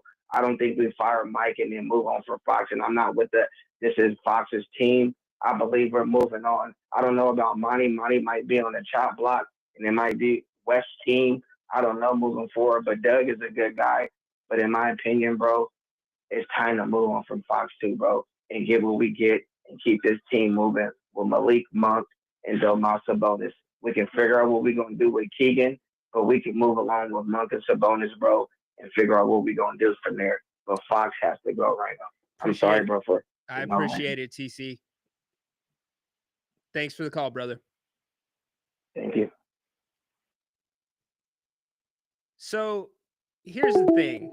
TC's hitting on a lot of stuff. I think we've got to get through this first. Who quit on who? Look, I can't say the other guys on the team quit last night. Here's what I can tell you. We're going to be going back to the phones here in just 2 seconds. Last night, the Kings, after the Pistons went 6 for 9. Dude, my boy K, he's just trying to get on. K, I'm coming to you. You're blocking my screen, brother. After going 6 for 9 in the first quarter from 3-point range, in the second and third quarters, the Kings held the Pistons to 2 for 21 from beyond the 3-point line up until the back-to-back 3-pointers by Malik Beasley, which then were followed by a De'Aaron Fox turnover. From there, the wheels came off. Now, in both the third quarter and the fourth quarter, the Kings put the Pistons into the penalty fairly early to both quarters. 37-22 in the final quarter. The Pistons outscored the Kings.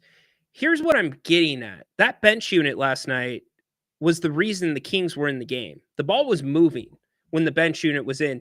The Kings right now, their net rating, believe it or not, is still a positive 1.1 on the season.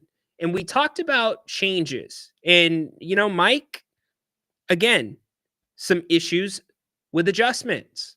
No doubt about that. There has been issues there. Here's a stat that doesn't lie.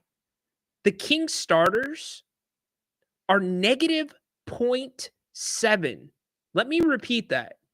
The Kings starters are negative 0.7 in the first quarter this year. Negative 0.7 in the first quarter. The team overall, a positive 1.1 in the net rating, but a negative 0.7. There's a problem. There was a problem. There is a problem with the starting lineup. Now you move Malik Monk into it. Problem not fixed. Was another move coming? Too early to say. We'll never know. Mike Brown fired today by the Sacramento Kings. All right, this guy's been waiting for a minute. Kay, what's going on today? Kay, you've been chatting all day and you're not ready for the phone? Kay, you there? Come on, Kay. Adam Oos. Man. Acknowledge me. What's up, buddy? Hey, dude. Well, this is fun. Unexpected. It is indeed. Maybe not. Mike Brown fired. What are your thoughts, brother? Well, I think it's a little bit of a drastic move, but I also think that without the 5-game skid, they don't have the opportunity to make this move. So maybe winning last night does change things a little bit, but I'm not sure how much. I just think that, you lose 5 games straight at home, you kind of open the door for this to happen.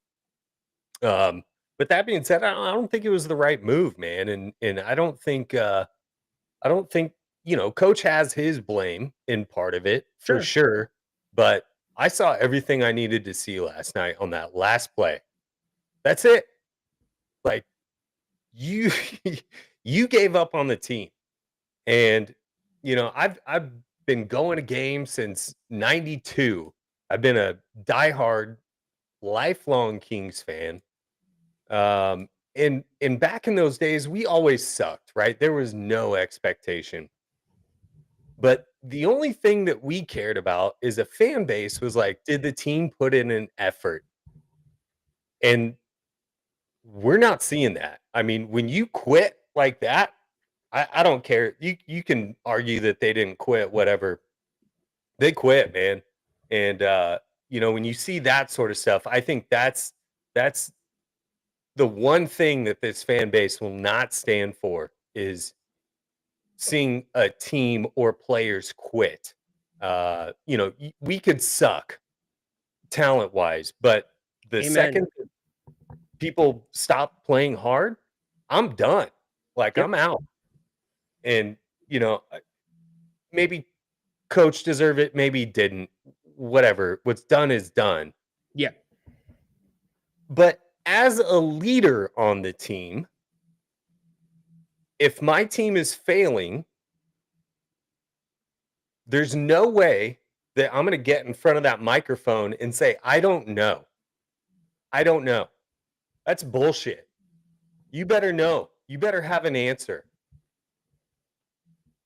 He may not be the most vocal leader or whatever. And I think Sabonis is maybe more of that vocal leader on the team. But I think he kind of defers to Fox because Fox has been here since day one, right? He should be the leader of this team, but he's not.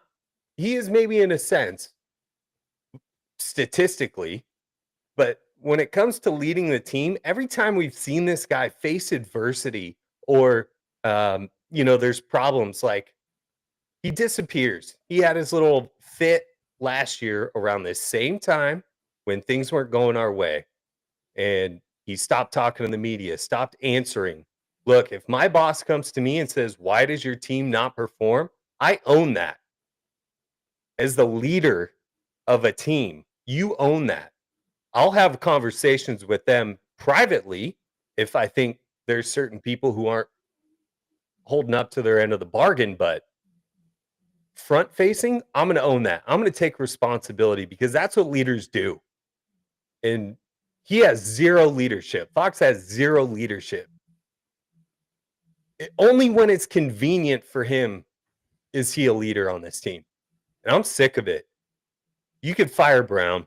I don't think that's the right move. I think they should have waited a little bit to see what happens. But, that final play, that tells me everything I've seen. His demeanor in the last couple weeks, his demeanor last year, all that shit. Bye. Goodbye. You know what? Trade him to San Antonio. Maybe we get a bunch of picks or whatever. But maybe we also get a Chris Paul who could teach a Devin Carter how to be a leader on a team. And I've made fun of Chris Paul, CP0, talking to his rings and all that stuff. Right. But the dude's a baller. He's a vet.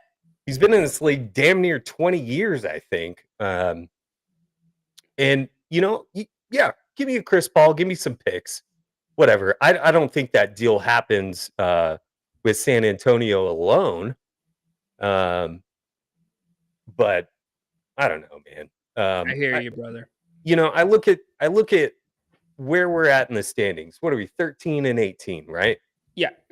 6 and 12 on your home court. 6 and 12 on our home court. Thank you for bringing that up. Let's say we split that. Where does that put us at? 18 wins, 17 wins, 16 wins, something like that. But that puts us in 8th place. at least we're fighting. And and this is a different conversation, you know? Yeah. But 6-12 on your home court?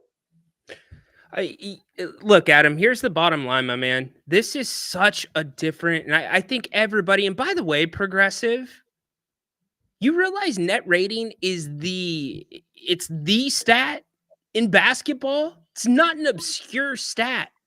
That is the stat that every coach, every person looks at on a freaking coaching staff, front office people. That is the stat. That's not an obscure stat.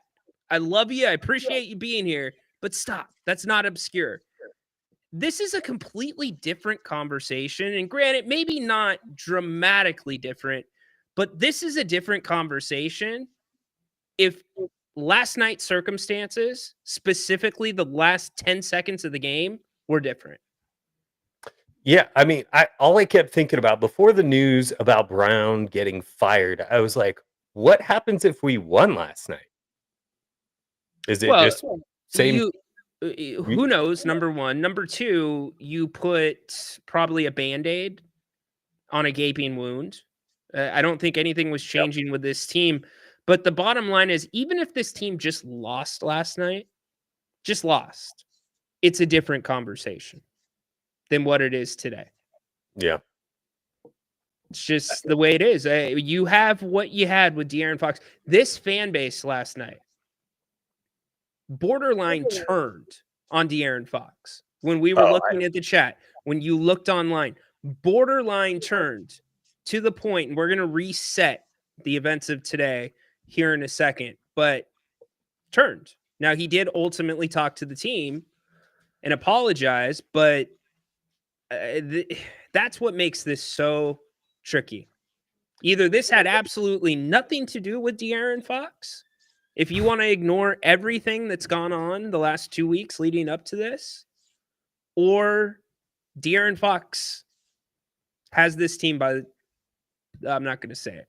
He has the keys to the castle. So I think he does, but what in anyone's mind makes you think he's going to stay? It's the next question. I hear you, brother. Hey, I got to get rolling. So I got a couple more to go. I'll show you one thing I had for today. Okay. I picked up your girl, Shayna Baszler. I know you're a big Fusion Collective fan, so I got struggling. that. What are you doing? Did Santa leave that under the tree for you? Santa left that under the tree for me. Can you believe that? Come on, my man. I love you, brother. Yeah. Thanks, Adam. All right. Love you, dude. Yeah, things are usually different around here on Fridays on the King's Court. All right, let's reset today's happenings really quick. For those that are just joining us, I don't need to reset last night with the Kings losing in the manner that they did to the Pistons, making it 5 straight on their home court. But Kings came in for practice today. De'Aaron Fox addressed the team. To quote Sean Cunningham, took accountability for last night. The Kings went through practice today, led by Coach Brown. DeMar DeRozan spoke to the media after practice. He had a couple of things to say. Here's DeMar DeRozan for you. De'Aaron, after that, comfort-wise. Yeah, I mean, we just listen. We win together, we lose together. Just a conversation we all have. Just knowing and understanding those moments. We're going to be in that situation again at some point in the season. And how to handle it, how to go about it, and what to expect next time we are in those positions next time. So, just be there for one another, support one another, have conversations about the game, and move on from it. Is the sting kind of necessary sometimes to feel that? Yeah, it's definitely necessary. Like I said, without the pain, the frustration, you really don't understand what you made out of until you feel those emotions. And sometimes that'll bring the best out of you. Sometimes it takes X amount of games you have to lose or you got to go through certain things. But like I said, everybody here is a competitor. Everybody want to win, and it will change. It will change.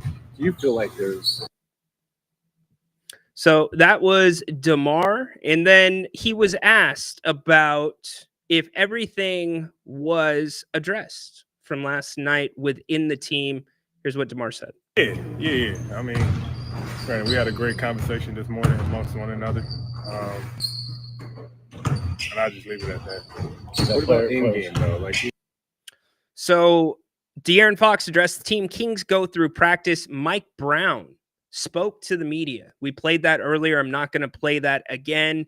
And the Kings were scheduled. Still, actually, they are in the air right now on their way to LA for their game tomorrow night against the Lakers. But Mike Brown fired in between media availability and leaving the facility for Los Angeles. Doug Christie has been named the interim head coach for the Kings. So a busy day here in Sacramento. Don't forget, it does not end right now. It's going to continue here in about an hour with Grant. He'll be here for Open Forum Friday, taking your calls and definitely talking about Mike Brown being fired as the head coach of the Sacramento Kings. Doug Christie taking over in the interim role for the time being for the Kings, who take the court again tomorrow against the Lakers. Kings lost all 3 meetings between them and the Lakers to this point this year. If you want to get in on the conversation, we've got 15 minutes left in the show. I do want to reset a little bit of how we got here. I was talking about the timeline. Many of you have brought up very good points. Where the Kings go from here, whether Fox stays, whether there's another move to be made, who knows? We can only focus on tomorrow and what's going to happen. And that's going to be Doug Christie leading this team into Los Angeles to play the Lakers. Devin Carter, who we talked about yesterday, has been cleared for full basketball activity. He is assigned to the Stockton Kings. Devin could play on Saturday for the Stockton Kings. They're playing they're playing at the Golden One Center, and then again on Sunday down in Stockton. I will be at one of those 2 games. I'm not sure which one yet, so I'll be covering that and be getting you the information on Monday from that game. But back to today. Look, if we go back to this offseason, Mike Brown's agent put some pressure on this franchise to give him an extension. A lot of the fan base, in fact, I was in favor of an extension. Grant was not in favor of an extension. Grant has been on the record saying he thought Mike would be fired if he had not gotten the extension already.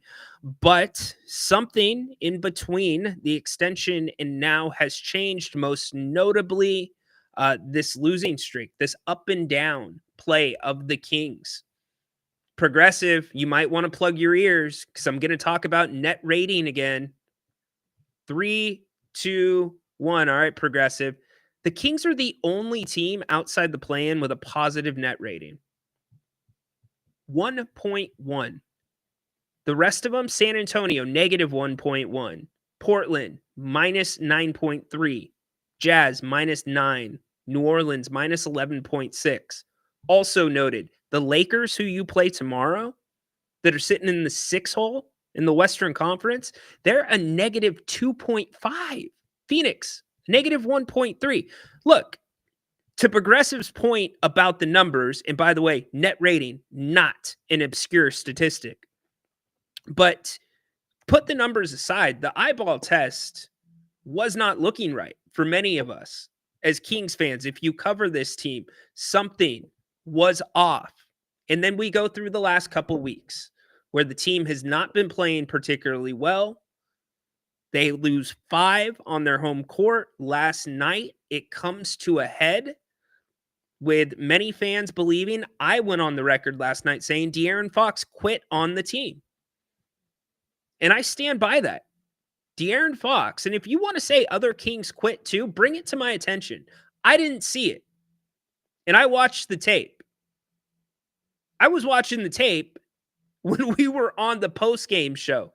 The bottom line is, and Mike Brown talked about it, and by the way, thank you all for showing up for the post-game show as I quickly transition to that really quick.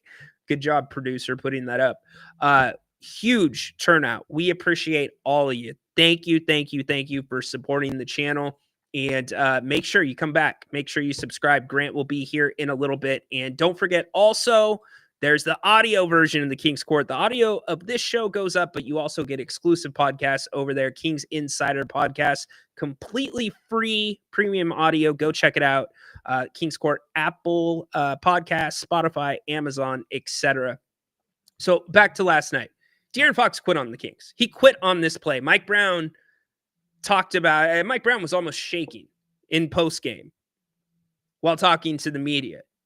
The Kings were down 3. The only thing that could hurt you was a three-pointer. The ball is in the air, and De'Aaron is nowhere near his man, who is on the strong side, which means the ball is on the side of the court of the man that De'Aaron is guarding.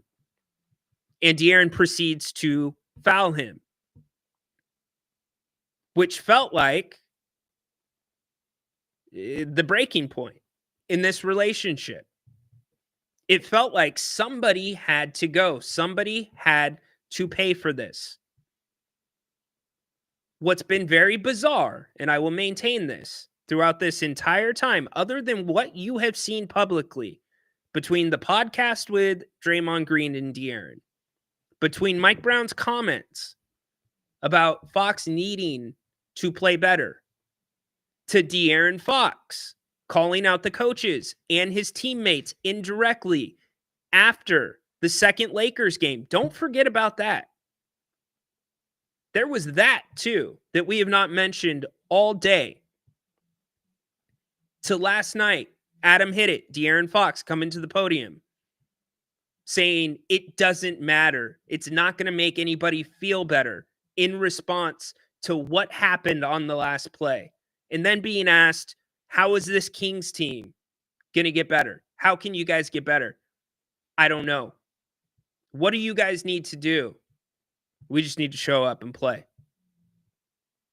So while Sacramento is digesting all of that, Mike Brown ends up getting fired by the Kings today after practice. After practice and after he spoke to the media, and before he spoke to the media, it should be noted he went around the gym individually to every single player and talked to them one-on-one. So all indications are that Mike Brown had no idea this was coming. No idea whatsoever. The most important thing you can take away from this show today, in my opinion, the most important thing is we need, as Kings fans, to separate the firing of Mike Brown with how Mike Brown was fired, because they are two separate things. I am not sitting here saying Mike Brown did not deserve to be fired. In fact, that has been the sentiment by most of you. I understand why Mike Brown was fired. 13-18 on the season, 6-12 on your home court. The numbers say this team is not as bad as they look. That's what the numbers say. Sorry, Progressive, plug your ears. The net rating. The numbers say this team is not as bad as they look. Mike Brown has tried to find different rotations. Last night, we didn't even get to this. He played a completely different rotation. He had played 10 guys into the second quarter, all of which had scored a point, something different than we had seen. We saw earlier rotations. We saw Malik Monk come out earlier. We saw Colby Jones, etc., etc. So Mike was searching, but to no avail. They lose the game. But Mike was not fired after the game. He was fired today. So the way that all went down is one thing, and that's a completely different discussion than whether or not Mike Brown deserved to be fired. Everybody's going to form their own opinion on that. Now, the third is, what does this mean for the future? Was De'Aaron Fox involved in this? Was the timing of this wrong? Which kind of goes back into the second, but the timing coming off of De'Aaron Fox's act last night, in the way that Coach Brown was fired, optically, I'm telling you, whether the two are related or not, it is a horrible look for the Sacramento Kings. It is a horrible look nationally for a franchise that already needs to do twice as much to get half the recognition. It is a horrible, horrible look for the Kings, regardless of whether Mike deserved to be fired or not. Alex, welcome into the conversation today. What's going on right now? How you doing, man? Good. How you doing, brother? Good, good. I do want to give you a shout out because I remember you talking about the Fox trade stuff like last year, and when nobody was really talking about it. And I'm only saying that because I feel like that has to do with today's turmoil. So shout out to you for bringing that up. I was never thinking about Fox leaving, Fox getting traded up until you were talking about it last year, and then it came into fruition right the last few weeks, and then I think it kind of led to today's firing. I wholeheartedly believe that they gave Fox the keys to the kingdom, no pun intended, after this. I know people are having different thoughts, different opinions, but I really do think it was Fox or Brown. They chose Fox. So, all right, bro, here you go. Here's the keys to the kingdom, and we're going to do whatever we can. We're going to trade away picks. We're going to do whatever we can to try to salvage this season. I'm saying using air quotes because I don't know if it can be salvaged. Nobody knows, especially with an interim coach, but it's kind of crazy, man. I don't know. It's a little crazy. If like you said, if Brown wasn't told prior, I kind of think he was, even though reports are saying he wasn't, being that he went to everybody individually, I kind of think he was told. But if he wasn't, that's such a douchebag move. Yeah, I agree with you. It's a bad move. That's why I said it's a bad look. Now, if he was, that's something we may not know. You know, and maybe it'll leak out, maybe it won't. It would probably have to come from Mike at this point. But optically, even if he knew, like you said, it is a bad look. You're marching out your coach to talk to the media after he knows he's going to be let go. It just doesn't add up. I would only feel not okay with it, but better if they did tell him and they told him, hey, it's up to you. If you want to go out and talk, if you want to go talk to the guys, if you want to talk to them individually, I'd be more okay with it, but not completely okay with it. Again, I have no idea what happened. Like you said, we might never know. But I mean, that's kind of crazy if they did do it that way, you know? Yeah, it's bizarre. You would have thought, and again, separating the two, Mike would have been fired last night. If this decision was going to be made, what would have showed up on the film to Vivek Ranadive that would have caused Mike Brown to be fired today rather than last night? All you needed to see last night was the last 10 seconds.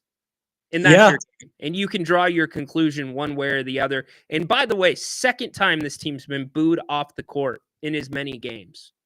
No, true that. And I will say I'll kick back a little bit on Fox because I'm a big fan of his, and I don't like the way he's been, you know, with the media last year. I don't like how he kind of shrugs things off. I don't like his lack of accountability and leadership. I know today they said he did, but that really does bother me. I mean, this whole team doesn't really have a leader. I feel like we don't have like an alpha dog to go out and do that. But I will say though, to kick back a little bit, I kind of feel like our team would be as bad as the Wizards, basically, overall record if we didn't have Fox. And maybe that's what kind of handcuffs Vivek to hold on to Fox no matter what, because he's not the best player in the league, but he's the best player on our team. And because we're a small market and because we're not going to get a LeBron James, a Jason Tatum, a Steph Curry, he's the best thing we can get. So maybe that's why we're handcuffed. I'm just kind of reaching here, but I think that's kind of why they are catering to him, because we're not going to get anything else like him. We can try to draft somebody, but look at how bad we've been with drafting people. So even if we get, let's say, 5 first-round picks for Fox, and we won't get that, but let's say we did, we're not guaranteed to get something of Fox's caliber. I think because we have him, they want to hold on to him. We're a small market. No one's going to come over here.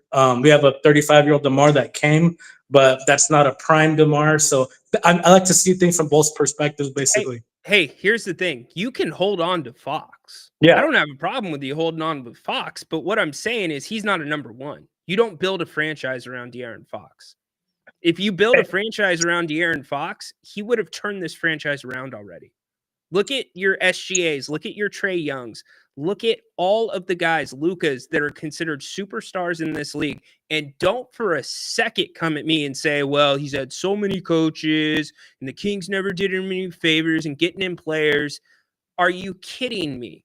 All those guys went through the same things. The Kings, Fox pulled a little bit of the act with Tyrese Halliburton. What happened? Hallie gone. Hallie gone. Which I do think was a solid. Oh, go ahead. Yeah, I was going to say it worked out for both teams, right? Yeah. But again, I challenge anybody to answer this question the opposite way, because I haven't had anybody do it. Not a single person. The reason we are talking about Fox the way that we are, the reason I am talking about Fox like this is because he is your franchise player. Mhm. This is your number one on the roster. So Yep. it starts with him. I'm not saying or ignoring other problems like a thin bench, closer to a G League bench than an NBA bench. I understand there is other issues, but we have to start at the top. You start at the top and you work your way down. The bottom line is Domantas Sabonis was here for a year and a quarter, and the Kings break the playoff streak. And here's the question. Does Domantas Sabonis make De'Aaron Fox better? The answer is undoubtedly yes. Undoubtedly yes. Does Domantas Sabonis make the Kings better? Undoubtedly yes. Does De'Aaron Fox make Domantas Sabonis better? Yeah, at this point, most likely not. Fox needs the ball in his hands. You know, that's just kind of how it is. Also, real quick, I wanted to tidbit on, I knew right away Christie was going to be the head coach. Grant has yelled at me only twice. I've been lucky to be yelled at by him only twice on this show, which was great. One of them was to do with the Raiders situation, which I agreed with him after that. The second one was I said, hey, if Brown got fired, do you think Christie would be head coach? Because I kind of feel like he would, because I feel like Vivek's been grooming Christie for a long time. He loves him. And then he, kind of does what he does. And I was like, okay, that makes sense. But I knew it. So I wanted to give myself a pat on the back for that. I'm not saying it was the right move, but I just think he's been groomed for a while to be the head coach. I don't know how he's going to do. I wish him the best. But there's a lack of experience. And Fox, if you saw against the Pacers, he wasn't talking with his teammates. He wasn't with Brown. He was consulting with Christie during the blowout the whole time. And that was very telling to me, too. I'm like, man, they have a real good relationship. And if they are giving the keys to Fox, that's the dude. So I don't know, man. We'll see, I guess. Well, who was grooming Doug Christie for the head job? Because if he was being groomed for the head job, he'd be the associate head coach to Mike Brown. So I'm using the term groom metaphorically speaking in Vivek's mind. I think they could have plugged and played anybody there. Luke Laux and what's his name? Jay Triano. They could have plugged and played anybody in the associate role. But I think Vivek in his mind always wanted Christie to eventually be head coach, is what I meant. Great. I think that makes a lot of sense. I think it does indeed. Look, I'm not going to get on Doug. It's not like he pulled the strings behind the scenes, but just very ironic. Very ironic. No, for sure, man. For sure. And again, too, I do think there is some, I guess, support to say, that, as you said earlier, that 2 years ago, the Lakers did a few little tweaks. They were behind us. And then they made it to the Western Conference Finals, I think. They traded for, what's his name, Rui. They traded for D'Lo, and I think somebody else. A couple tweaks, and they surpassed us. Last year, the Mavericks were behind us all year. They made a few tweaks, surpassed us. So maybe Fox is like, dude, why can't we make tweaks? I don't know. I disagree with him, but that's not Mike Brown's job. Mike Brown 100%. cooks with the groceries. He does not shop for the groceries. 100%, and I think that's why he's been playing. What's his name, number 7, McDermott, because of that. So he's kind of trying to show them, hey, this is what I got. I'm trying everything, and ultimately they, ended up firing him anyway. So Alex, we've got a little bit of a bigger audience today, for obvious reasons. Yeah. Somebody's going in on your hair, brother. You want to tell them what you do? What I do for my hair? Usually I do like a little pompadour. Don't you do a hair and beard podcast? Oh yeah, dude. Yeah. So I have, my bad, dude. I don't like to do that too much on your show. It feels kind of cringy. I was just gonna let you get at that person really quick. Oh, Yeah, no, I feel you. I feel you. So yeah, I do the Hair and the Beard podcast. I usually upload one video a week. Usually I've been kind of busy as of late, but I'm on break right now, so there'll be more content. But it's everything from MMA being my number one, some wrestling, of course, basketball, football, all of the above, movie reviews. So we do everything. Go check it out. Last video we did was the last UFC. Oh no, it was the Tyson Fury and Usyk fight. We have that preview up there uploaded. The next one we'll have is the Raw on Netflix preview will be uploaded very soon.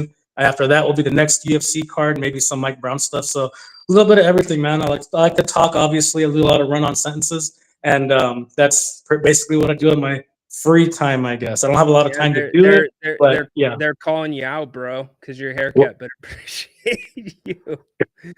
Oh yeah. Hey, my hair's not done today, man. I'm off today, so I gave my hair an off day with the gel. So I got the headband on. Gotta let it rest. Gotta let it rest. Can't do gel every day, man. So there you go. I hear you. Thanks, Alex. Yeah.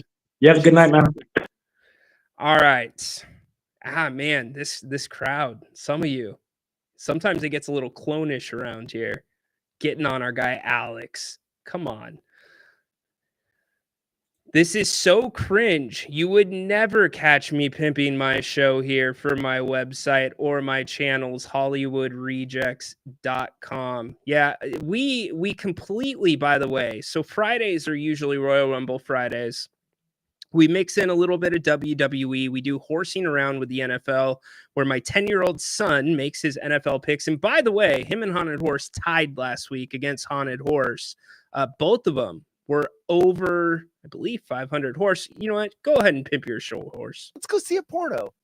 There you go. There's Haunted Horse for you. Fox will go off for 35 tomorrow, and the Kings will finally light the beam. I sure hope so. I hope so.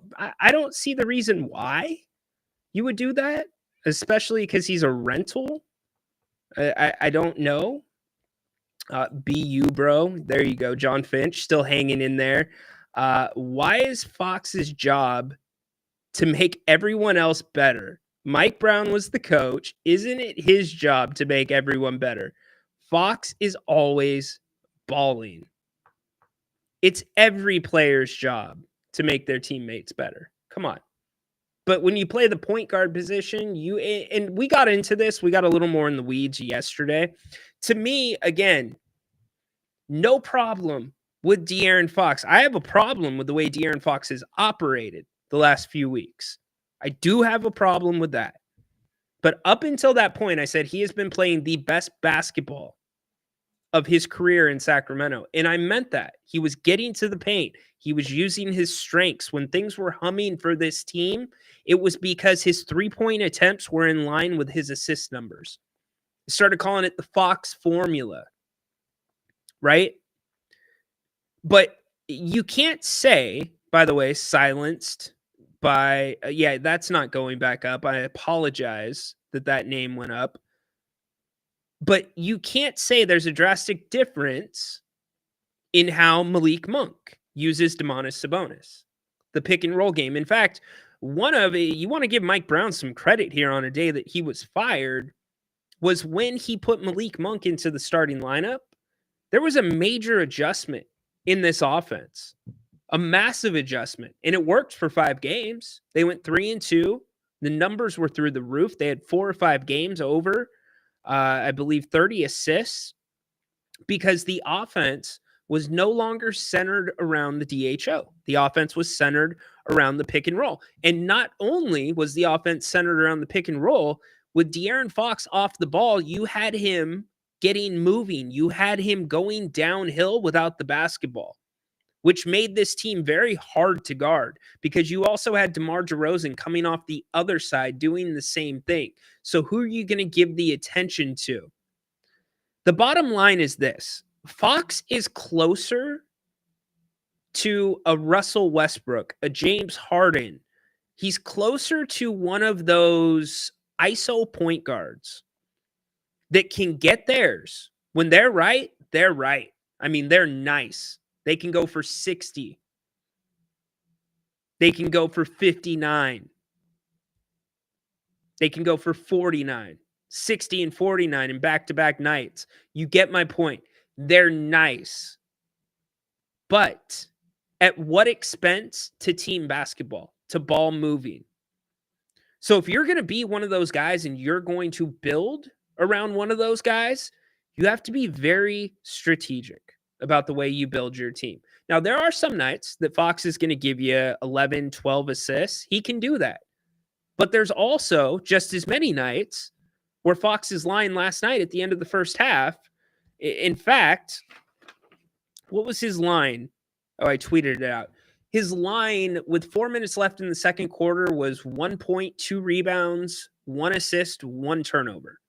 You're going to have those nights as well. So what I'm saying is he's not a TJ McConnell. He's not a Josh Hart. He's not an SGA. He's not one of those guys that can get theirs, but also lift everybody else up. Or when they're not getting theirs, can lift everybody else up as well. That's not him. So if you want to win a championship with De'Aaron Fox, it's my opinion, you have to bring in a better player than De'Aaron Fox.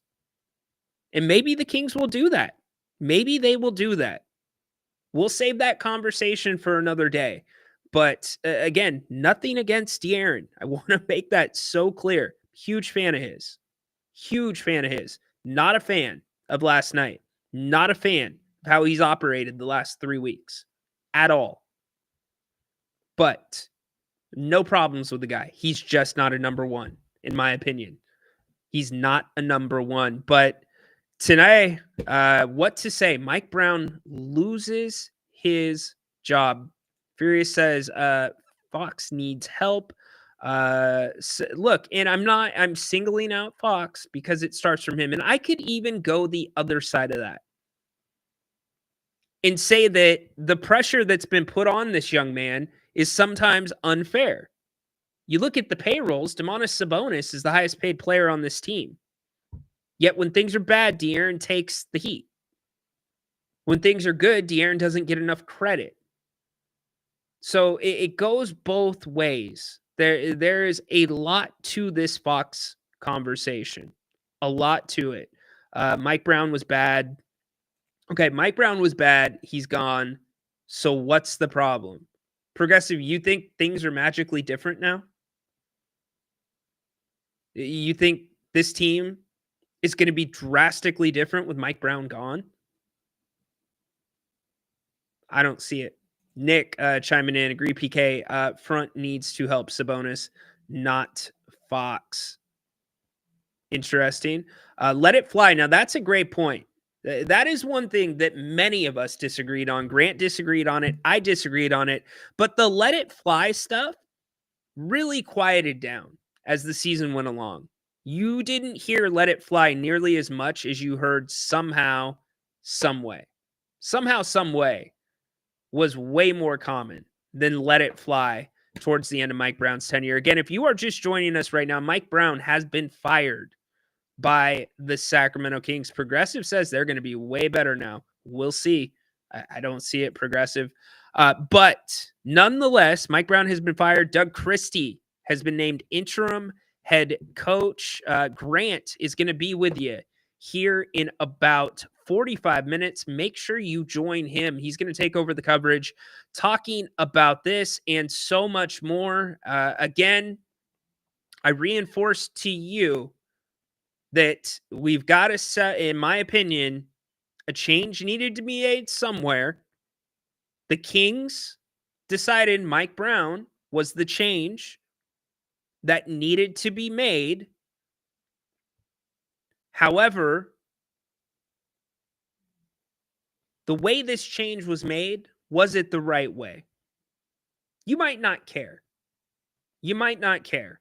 You might be happy and celebrating that Mike Brown's gone. And that's your prerogative. That's completely fine. I've spent the last 2 hours and 14 minutes covering both sides of it. However, the way that it was handled, that's a completely different situation. It's confounding to me. And maybe more details will come out on this. But as a Sacramento Kings fan, it's disappointing.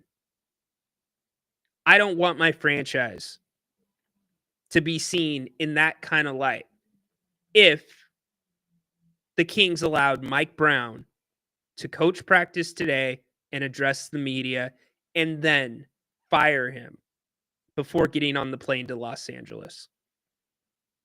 If the plan was to fire Coach Brown, wouldn't you want to put a practice under Coach Christie's belt before they play the Lakers?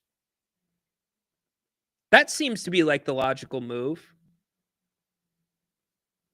If that's how it went down today, it was completely unprofessional. And as a Kings fan, you should feel ashamed for this organization. Mike Brown had his failures. There's plenty of meat on the bone as to why he was fired. There is no debating that. No debating that. But in my eyes, if Mike Brown did not know until the end of practice after coaching practice and talking to the media, there is no excuse for that by this organization. It is a low day. It is a bad day to be a Kings fan. And the third dynamic that we haven't even brought into it is how the Kings lost last night and how De'Aaron Fox acted on the podium. Now, to his credit, he talked to the team and addressed it and took accountability with the team per Sean Cunningham. So that's what we know for now. Doug Christie, interim head coach, leads the Kings into Los Angeles to hopefully come away with one win against the Lakers tomorrow. Don't forget, Grant back here in 45 minutes, just a little bit under 45 minutes. Huge thanks to all of you for showing up today. Wish it was under better circumstances. Kings Court is here Monday, Tuesday, Thursday, Friday, 2 p.m. live on the channel. Don't forget, we are here every Kings game day as well, starting with the pregame show, then halftime with Jerry Reynolds, and postgame with Grant and myself. Huge thanks to all of you who have been supporting this channel, choosing us for your Kings coverage. We appreciate it so much, whether you agree with us or not. Thank you for supporting the channel. It's about healthy debate and bringing you the best and most knowledgeable fans in the association, the best Kings game day content and otherwise available. So appreciate y'all. Make it a great day. Come back tonight, 5 o'clock. Grant's here taking your calls and talking about this new look Kings under interim coach Doug Christie. Go Kings!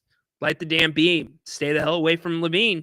Coach is dismissed.